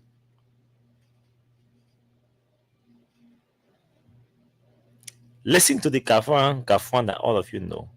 Let me play the one on UL first, where the man justifying off-budget spending. Then we'll go to the one he's talking about the 2.8 million documentation that cannot be formed by GSC. Listen to cover on UL spending. Government workers, more than 28,000 workers in this year's budget. You know, the pay of people were cut off, whether the police, the army, and others. In fact, the police was police officers They didn't lie were being for it. Yeah, they lied for it to pay for their insurance. In this year's budget, we said no police officer will pay their own insurance. And relax. Government workers, more than 28,000 workers in this year's budget. You know, the pay of people were cut off, whether the police, the army, and others. In fact, the police was police officers were being made to pay for their insurance. In this year's budget, we said no police officer will pay their own insurance. And relax. Government workers, more than 28,000 workers in this year's budget. You know, the pay of people were cut off, whether the police, the army, and others. In fact, the police. These are the people who argue that harmonization was wrong. They have now reversed the harmonization, and they are topping up civil servant salaries, adding $3, $5, $8, $7. When you can cancel the harmonization and return everybody to pre-harmonization era, since it was wrong under George Weah. And this is the conversation that civil servants are supposed to be having. The people criticize harmonization. They said it was wrong. They came to power. They have not abolished harmonization.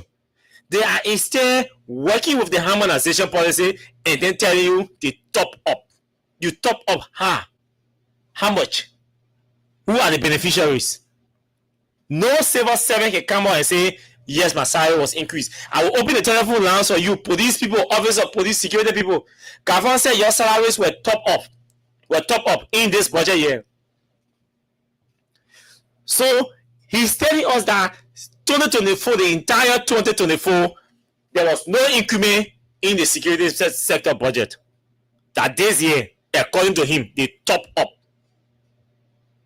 Top up. When you hear financial people using top up and they're not using increase, there's a reason for that. Meaning that it's turning. They post small thing there. They post small thing there. They add a small thing there. That's why he's afraid to use increment. He's telling you they were top up. More than almost. Saying they were top up. So ask the hard questions. They were top up from where to where? What is the exact increment to their salaries? Is it $5, $10? Is it in categories? But the people interviewing the man, they were happy interviewing finance minister. So they could not ask him these hard questions.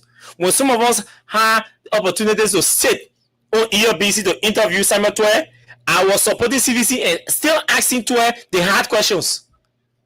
And the UP folks celebrated us on social media after my interview with Twe. As a supporter of the CDC, we were sitting on ERBC, we were still asking Twe the hard questions. Where are the UP folks? You sit on a platform with the Minister of Finance that is supposed to be addressing issues that border on the livelihoods of the people, and you go romance him. They may tell you, you see, this is not adding confused. He's not Government workers, more than almost. Listen, the pay of people cut off, whether the police, the army, and others. Government workers, more than 28,000 workers in this year's budget. The man, listen to him, you know he's lying. We'll bring all these facts beginning tomorrow. Yes, more than 28,000 workers, government workers. We want the government workers to call us and tell us that this year their salaries were increased by GAFON. We want them to call. I know people in the police is still struggling. And GAFON here bragging that 28,000 persons salaries were top up. No, GAFON, don't top up the salaries. Return your payroll, your fiscal regime. Return your fiscal regime to pre-harmonization era. Let the government employees start making the same money they were making before harmonization. That's what GAFON should be doing. Since it was bad, it was a bad policy. What is stopping these geniuses from returning our fiscal regime to pre-harmonization era? What is stopping them? This is the question that civil servants should be asking the UP folks. Don't go fantasize the people about 28,000 people being top up. No, don't top it up.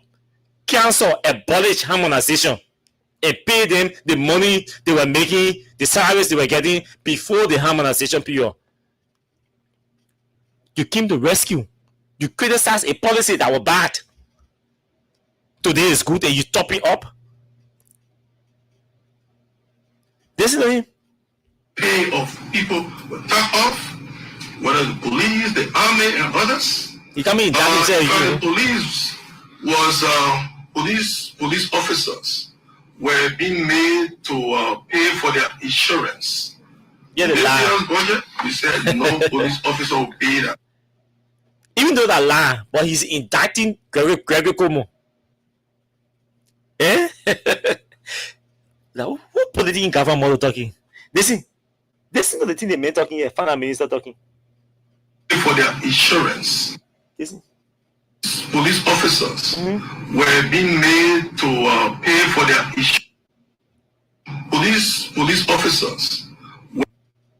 Listen. In fact, the police was police officers were being made to pay for their insurance. In this year's budget, he said no police officer. Did you hear your Minister of Finance? The man said the last year budget, that's UP budget, in the last year budget, honor UP, the police officers were being made to pay for their own insurance. The police has to clarify the 1 year. It's on them. When we broke this news, the police issued a press statement. Tell me our news as a lie. They said we lied. The information was untrue. police officers reached out to us last year and said the class I'll get the class name. They were not on payroll the whole of last year, 2024. They didn't take pay, but they were giving permanent assignment. They were giving employment letter, and they didn't pay them. They also said that they were being made by the police. They were being made to pay for their own insurance. The police asked them to pay for their own insurance last year. When we broke that news, the government denied it. The police said it was lie. Then your government here confirm you. Government is admitting that under Joe Biden in 2024 budget, the police were being made to pay for their own insurance. Yeah. I don't go tell Daniel Yakuna to post it in you. Government workers, more than 28,000 workers in. How can I be doing PR for you? Then I post that kind of video. In that video too, class 46, thank you. Class 46. Class 46 guys complained that since they graduated, they were working, they had permanent assignment, they were giving employment letter, they did not take pay for the whole of last year. Even this year, it was in the second quarter of the budget year before they started issuing them, started taking a particular to open bank account for them to start paying them. And that while that was ongoing, police officers were being made to pay for their own insurance under Joe Barker, under the police current IG. The police denied that information. Kafan is confirming the information tonight. Kafan, then you guess what? He owns that communication man posted it. I don't know whether he listened to this recording good or how did he understand whether he understood what Kafan was saying. The man is indicting the police IG. But not just the police IG. Kafan is indicting himself. Because the police IG does not go looking for money anywhere to go pay for insurance.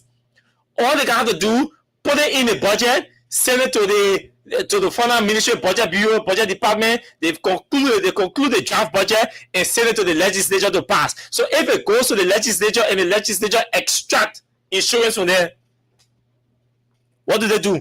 So the police say, you know what I mean? Oh, man, you gotta take care of your own insurance until the government can approve your insurance. That a Kafa can tell you, he say, the police men were being made to pay for their own insurance. The police people deny, but all the police officers confirm that are true. The people say they didn't get money, we should pay for our insurance, they will reimburse us. Or it will pick up in the coming budget year. That's what they say. So Kafani beginning news here. There's no progress. Is that he didn't do anything. It was already a showcase and assurance was given to the police officers. That okay, we'll break your manager. Yeah. Next year we'll put your insurance in the budget.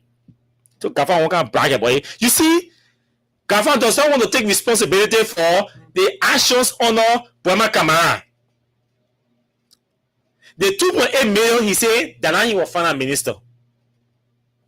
The insurance decision that was reached under Bwema Kamara and Gregory Komone, he's taking responsibility for it. He's taking responsibility for it.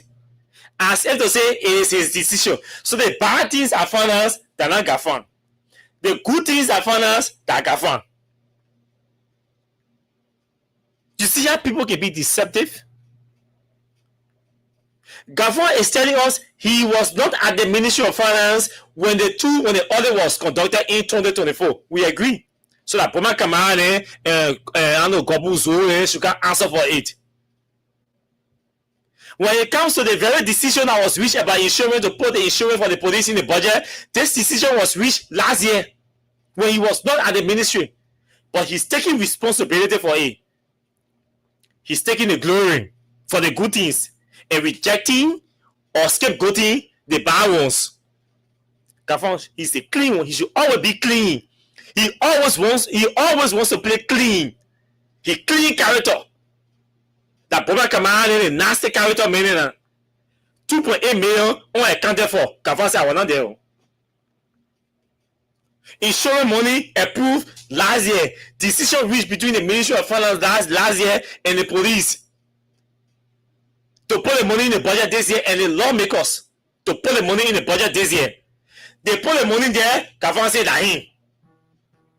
Last year decision that was made, Gavin said that he didn't want.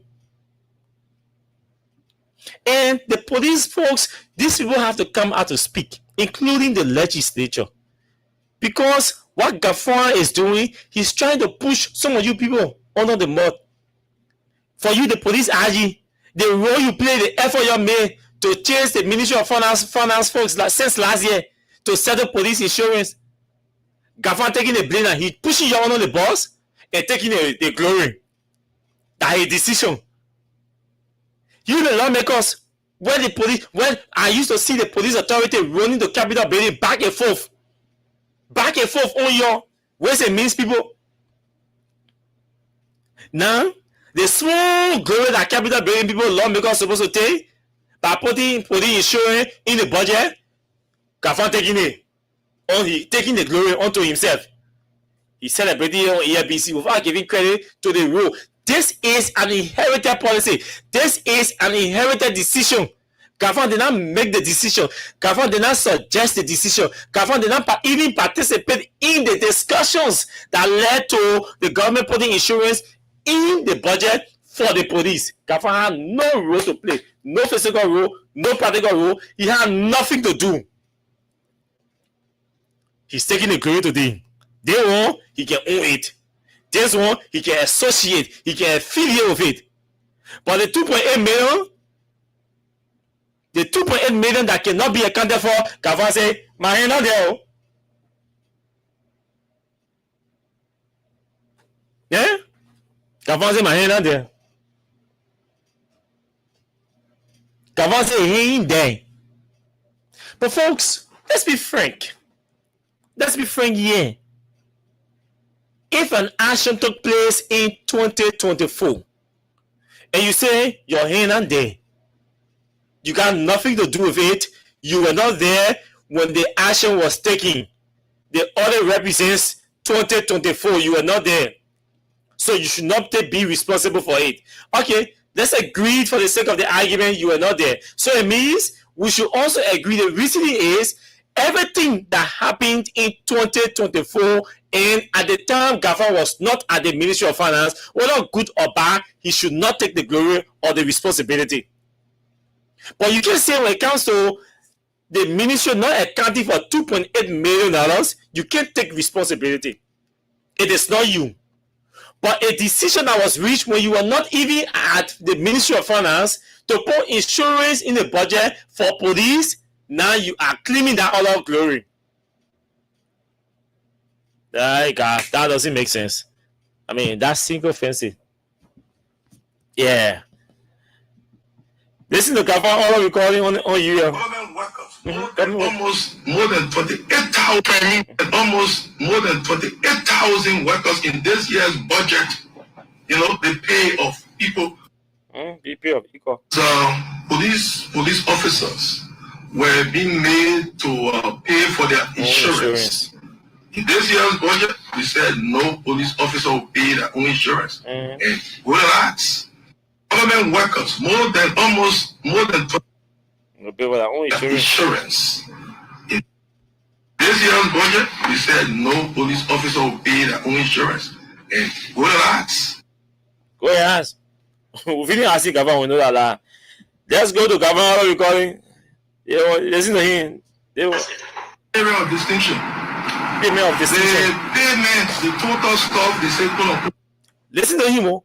He Philip carving is good. You know he's a poet. He's good at carving phrases and words to appease his arrogance. Because they're not us. Yeah? Listen to him. You care about it. Besides documentation issue. If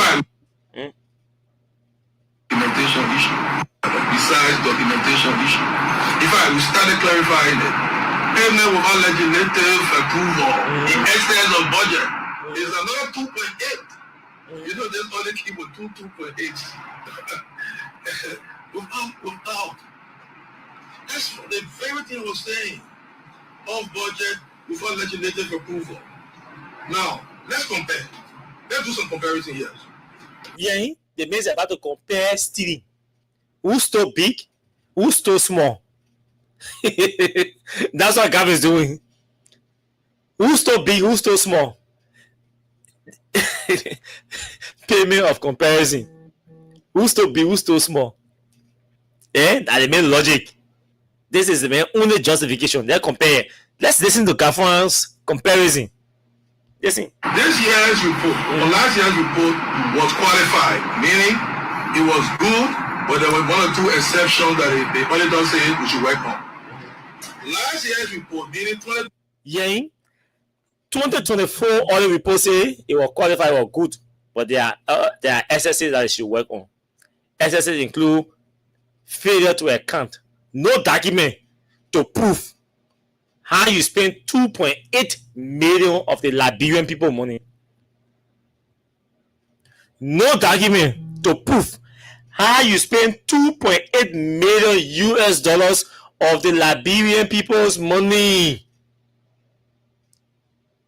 That part of the excesses Kafan talking about here for last year audit report. Let's go to review his comparison about 2023. 2023 was average. The Auditor General said it was bad. It was bad. This issue about documentation. So 2024 report, 2.8 million missing or accounted for. Kafan said good. He rationalized it. He's comparing it to 2023.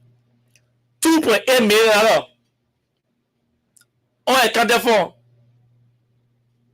And the manner in which it was unaccounted for, it was terrible. Then they found a Kafan point. Let's go for But then they find in this year report 2.8. In 2023, they identified $4.27 million. 4.27 million. As 2.8. They said, I think they use a harsher word. They said lack of. They didn't say problem with adequate documentation. Lack of documentation. Yeah. That's what they said. And then, so if you ascribe thievery to 2.8, are you saying by extension of your logic that the people that headed they stole 4.27 million? No, Gav, don't buy the sentiments of the people. That's what you all said. When the audit came out, Gav claim was inadequate documentation. The auditor say inadequate documentation from Gav from the UP to account for 2.8. The auditor's choice of words under the CDC was lack of documents, lack of adequate documentation. It's just choice of words. Inadequate documentation and lack of adequate documentation.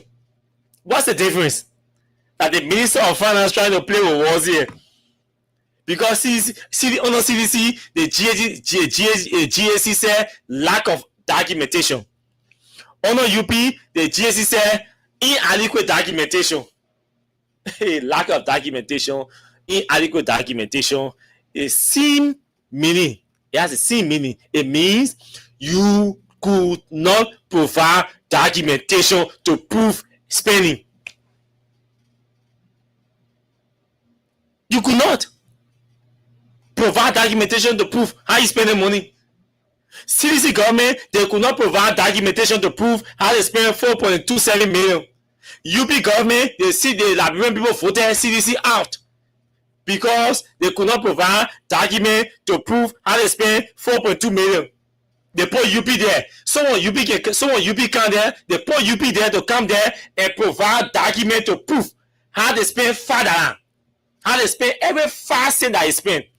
They put UP there to come and provide documentations proving how the UP spend every 5 cents or every cent that leaves government's covers. Kafia is saying we should do comparison. UP did not spend. CDC spent 4.27 million without documentation, according to GAC. For the They spend 2.8 million without adequate documentation. What is that? What does that mean, Gav? I don't know whether he's an accountant, but I know that he's an economist. He knows the difference between lack of documentation and inadequate documentation. What is the documentation that Gav provided for the 2.8? A chain of spending money. The chain is there. You're supposed to spend 10 million. All of the 10 million, you spend a first 2 million. Proper documentation. The banana aid, you spend 3 million. Documented the proof. On the particular project now, the banana, you have spent already 5 million, right? The banana farm, you spend 2 million. Documented the proof. Balance 3 million. The balance 3 million, you take off 200,000. They got 200,000. You spend a documentation there to prove, right?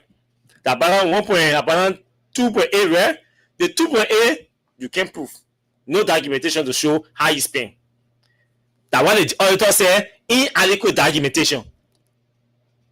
That the thing come from rallying on. He said because you see this CDC down, the auditor said no documentation or lack of documentation. So let's agreed. Let's hold that as an argument for accountability. We hold it. The CDC down, the auditors found that they had 10 million to spend on Jamaica Road. They spend the money, but there is no document to show how they spend the 10 million. On the CDC. They spend the money, but no document to show how they spend the money. On the government, on the UP town, all the 10 million, they spend 7.2 million. They spend 7.2 million. According to that one you say, they spend 7.2 million. They spend 7.2 million. All of the 10 million. CDC had 10 million for road. CDC spent the 10 million, but no documentation to prove how they spend the money. UP had the same 10 million. UP spent 7.2 million with documentation to show how they spend 7.2, but the remaining 2.8, no document to show how UP spend it. That got found recently like a comparison. So he is wisdom. He good, CDC bad. But he's not considering that monies were misapplied. Do you know what 2.8 million can do? Besides that, you say CDC government was corrupt. The people believe you. They fall for your rhetorics. And they voted CDC out and voted UP in. They did not think that UP will come to power and start justifying and rationalizing stealing.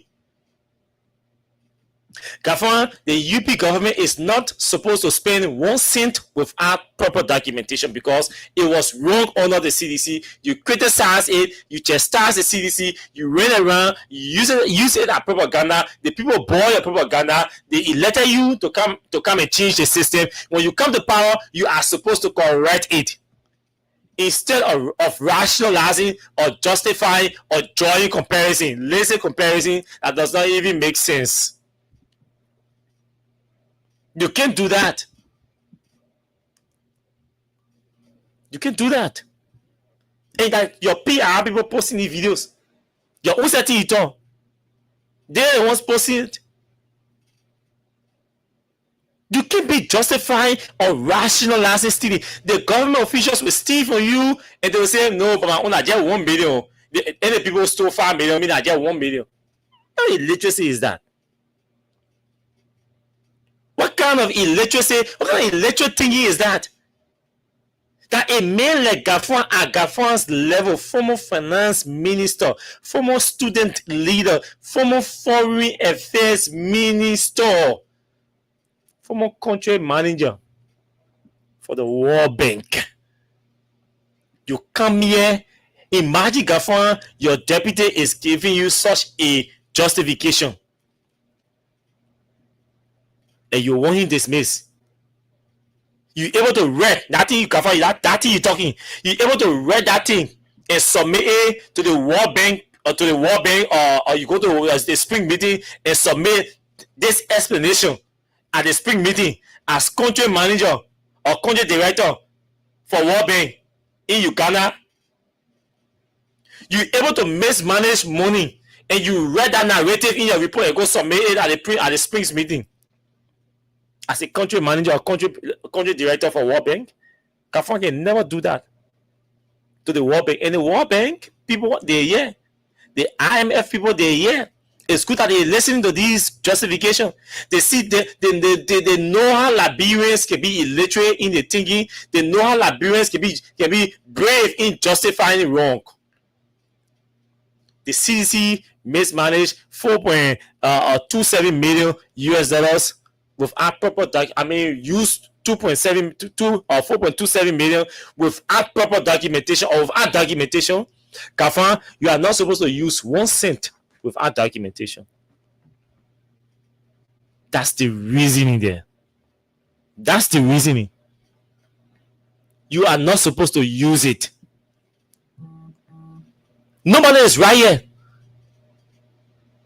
Nobody is right. How we stealing from the country and we justifying big stealing and small stealing, big road and small road. The same thing we do. If that a layman was going to be engaged in the thing, they call him criminal, they call him roll. Thief. Roll. When it happens at the presidential appointment level, then they say, oh my man, that small crime. We get big in our country, we get big crime, small crime. Big criminal, small criminal. You can do that. Gav, you need to sit down and listen to your interview again. That's how I want to close. Kafan, you need to sit down and listen to that interview. There are too many lazy justifications, too illiterate reasonings, that came from you. That for me, I did not even think that Gav will be providing such a series of lazy reasonings. It says he's rationalizing wrongdoings. Even if you did not do it, you can't be justifying or rationalizing. It is wrong. It is wrong. Samuel spent 4.27 million without document, and you spend 2.8 million without adequate document. It makes you no sin than 12. It makes it no better than 12. We are not supposed to spend money and can't account for the money. When you spend money without documentation, it does not mean you stole the money or you ate the money. No. It's possible they gave you 1 million to go and buy a car. You went. You actually bought a car. But you not request document. You need the document from the person you come with your car. Our fiscal rule say that's indiscipline. We're supposed to account on the record for every cent that government spends. Yes. Proof of payments. Payment request. Verification document for IAA people. Finance people. They do different verifications. Invoice is generated. Suppose 3 invoices for 3 different vendors, and the government will always go for the lowest cost for the service or for the goods. The check is raised. The check passes through the same screening before it is signed and issued.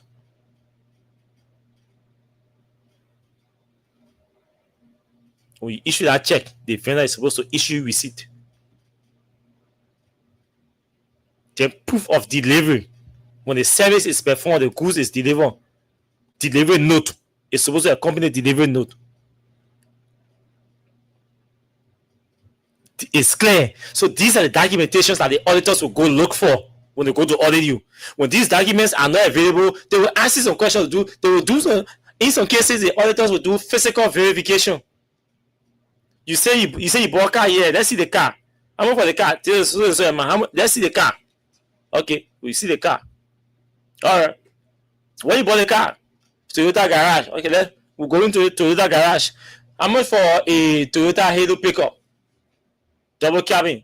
They say $35,000. Okay. The auditors were able to do physical verification to establish that the money was actually spent for the intended purpose. But there are no documentations to prove that you made payment to the vendor, which is wrong. That's grave. That's financial indiscipline. It is a violation of our PPCC law. So Gagati talking, because 2LM could not account for 4.27 million does not mean the money was not spent or used for the intended purpose. That's what the auditor will say. They will decide what they want to tell you. Your case, because 2.8 million cannot be, there's no adequate document to account for 2.8 million out of 10 million does not necessarily mean, or may not necessarily mean, you ate the money. It could mean some careless people just stand there and then they didn't pay attention to details. So because of that, they could not have access to the documentation, or they didn't follow the procurement process. Because they have followed the procurement process, obviously, every step by the way, you have document in your possession. Or maybe somebody, that because that paper they play with now, so somebody just took the whole paper, processed everything, put it in a bag, forgot, and when we lost it. Or misplaced it in the office and can't find it. It does not necessarily mean theft took place. But CDC time, it was thievery. Your time, they say it does not mean, it can mean thievery. Gav, some of you guys experience, well, yes, we understand that, we respect that. But Liberians are not stupid, and some of us are not stupid. Some of us can think. We're critical thinkers. So that not anything can convince us.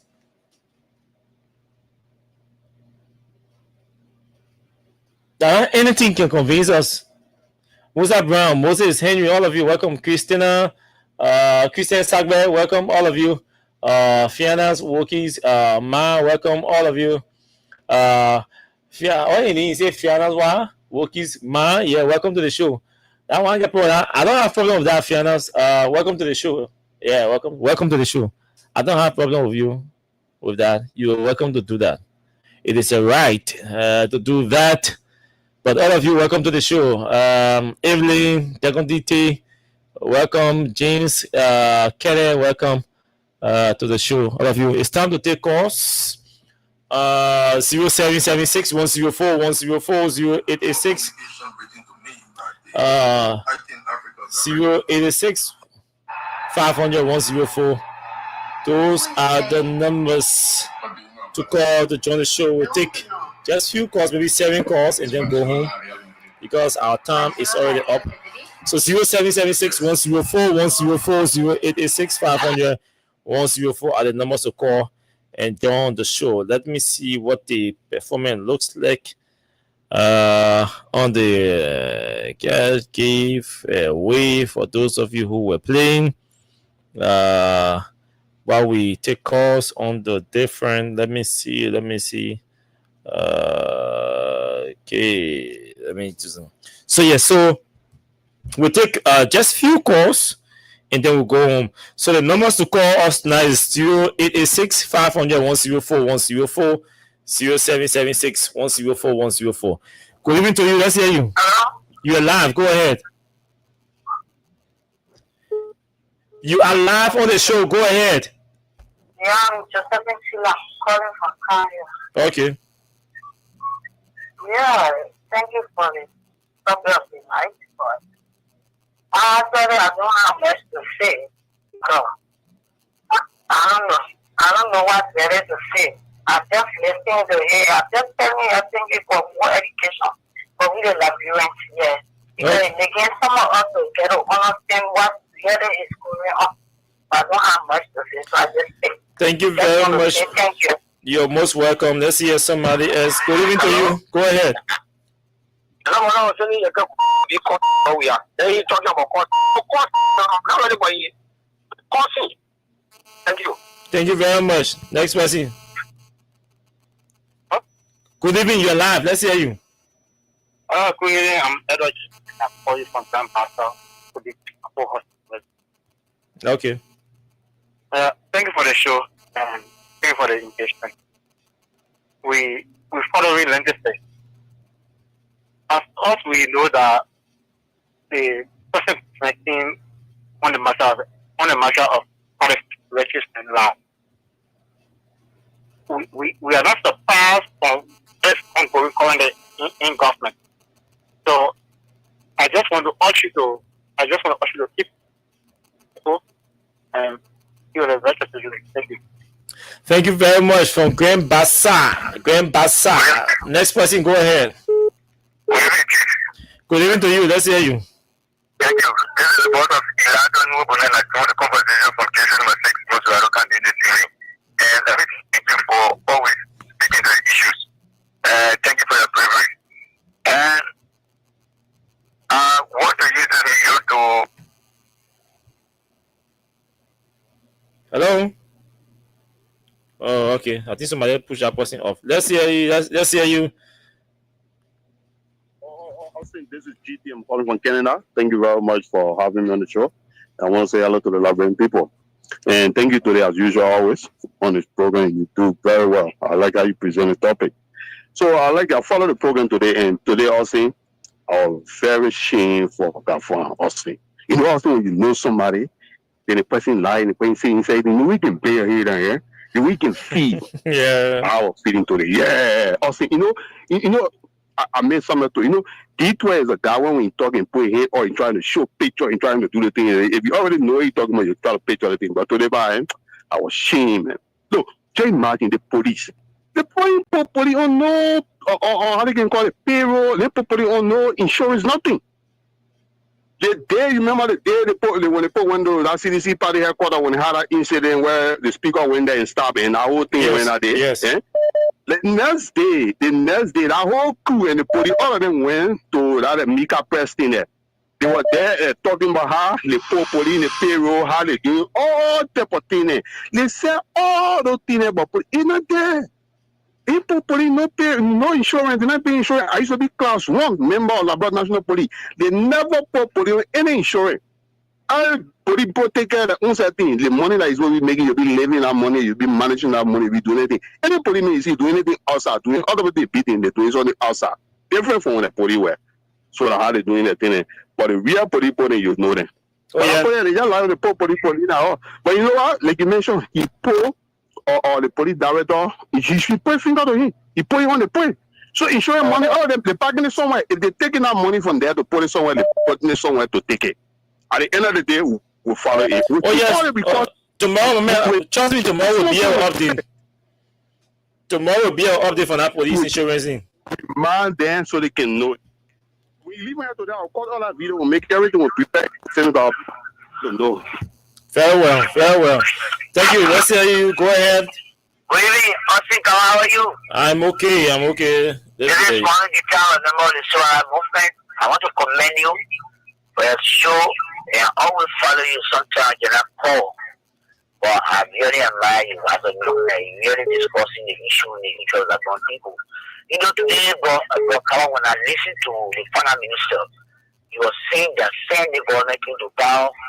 It will not no longer care push around. But you know, this day is a online world everybody living. So when the folks are putting they push that clear water to the city center to Ranoski area there on the south, showing all those things on Facebook. If Kafan was really educated person who trusts the education, you're going to resign today because you lie. And even the besoin il est contre la président Joseph Mabaka est point to get to watch how government officials behave in the country also they are not monitoring. The way was speaking today, the politician, the opposition see that the no propaganda, the no propaganda more than opposition. So you try to tell me today, Senator, you are a politician, you are not afford the economy like this. Today the rate, you go, you see the rate, instead of the rate, 199, you go in the market 150. You know, no understanding about issue here for us. Well, thank you very much for you to discuss it. Thank you. Go ahead. Let's take this call from where? Is it Canada or the US? From the US, let's hear you. Tamuza? How you doing, man? Yeah, brother, Austin. I'm okay. First of all, let me say thank you for the talking point. I just want to register something to Gafon. I don't know what's wrong with happening to Gafon.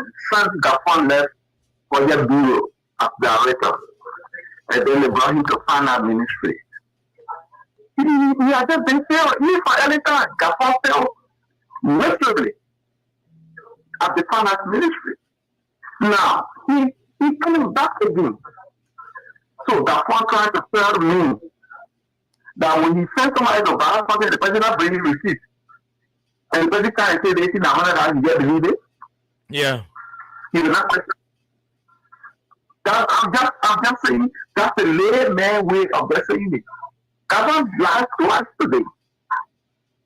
Gafon lied that there is no more push coming Central Monroe with water. Yeah. I didn't connect all this. That's a second lie on the belly of the devil. That's what I want to lie. You have the Prime Minister is put take care of Bobby. Okay, so first you call it in there. You know that one. It's only not in your office. That's a game. That's what. If somebody did something wrong yesterday and they brought you there, it's to do what? To do the thing wrong or to do it right. And that's the reason why you people quit. That you could bring the change forth. So that you go back to this idea. You never go back to the idea that Joseph Walker, when he becomes president, when he goes, his delegation was done more than 5%. When he comes to America was 63%. Hey, that's right. Yeah.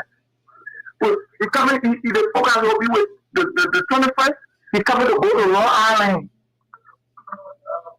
The public gotta go chill small, man. What are we saying? The public say the country is toxic. What are we saying? Ain't no school job will be. The new student can be hard to go to school. The old student can be waiting. The hard job baby. The people can start but they may want to go chill, so they make a run. The thing is, when you say it, he sit among his cabinet, and you know, that's the one that can really feel me. The one I say the woman is wicked. Every day I say something. It is a complete witchcraft. Because somebody who don't care to listen to anybody, who think that what they do is law and gospel, that person is a witchcraft. You don't listen to the people cry. When you job in the street, you don't see that nobody cares for him. Don't waste your time, bro. Don't waste your time, bro. I ain't get time for that thing. Don't waste your time.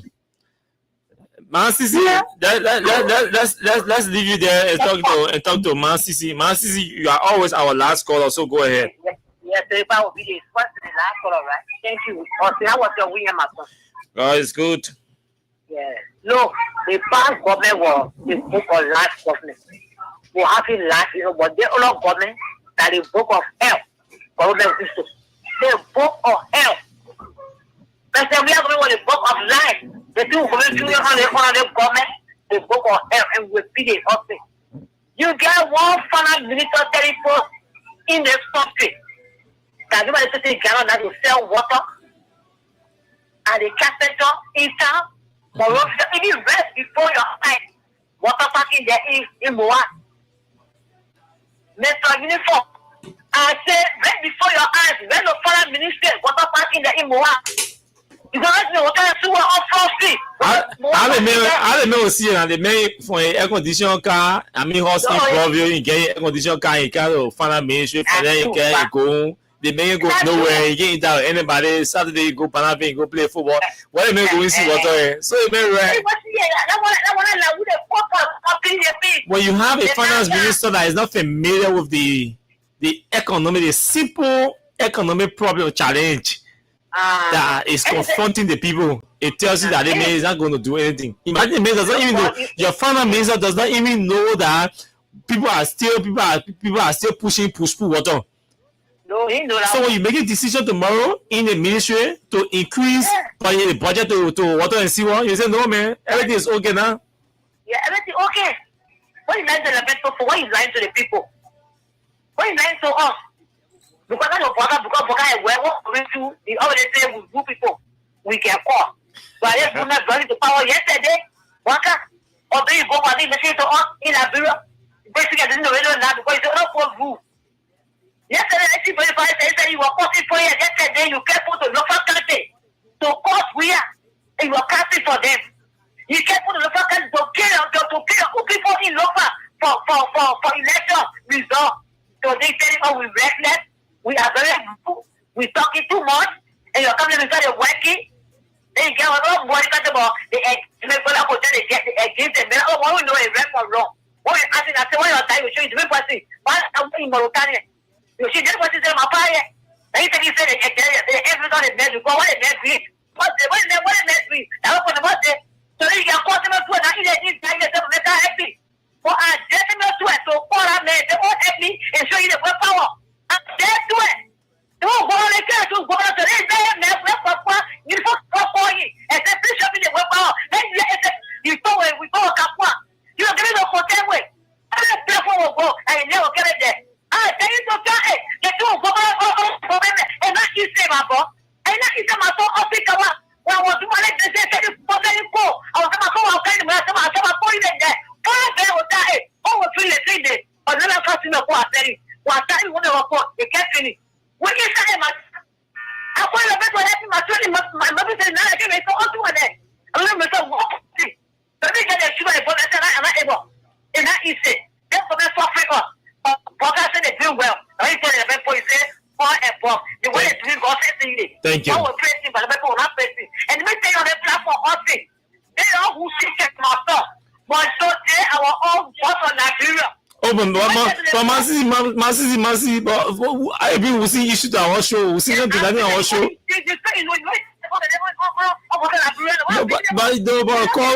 But call, we see your Massy. I agree. We see better. We see better on that happen on the very show you bring on our show. Oh, the ambassador, he didn't be an ambassador to their own bow. He behave undiplomatic.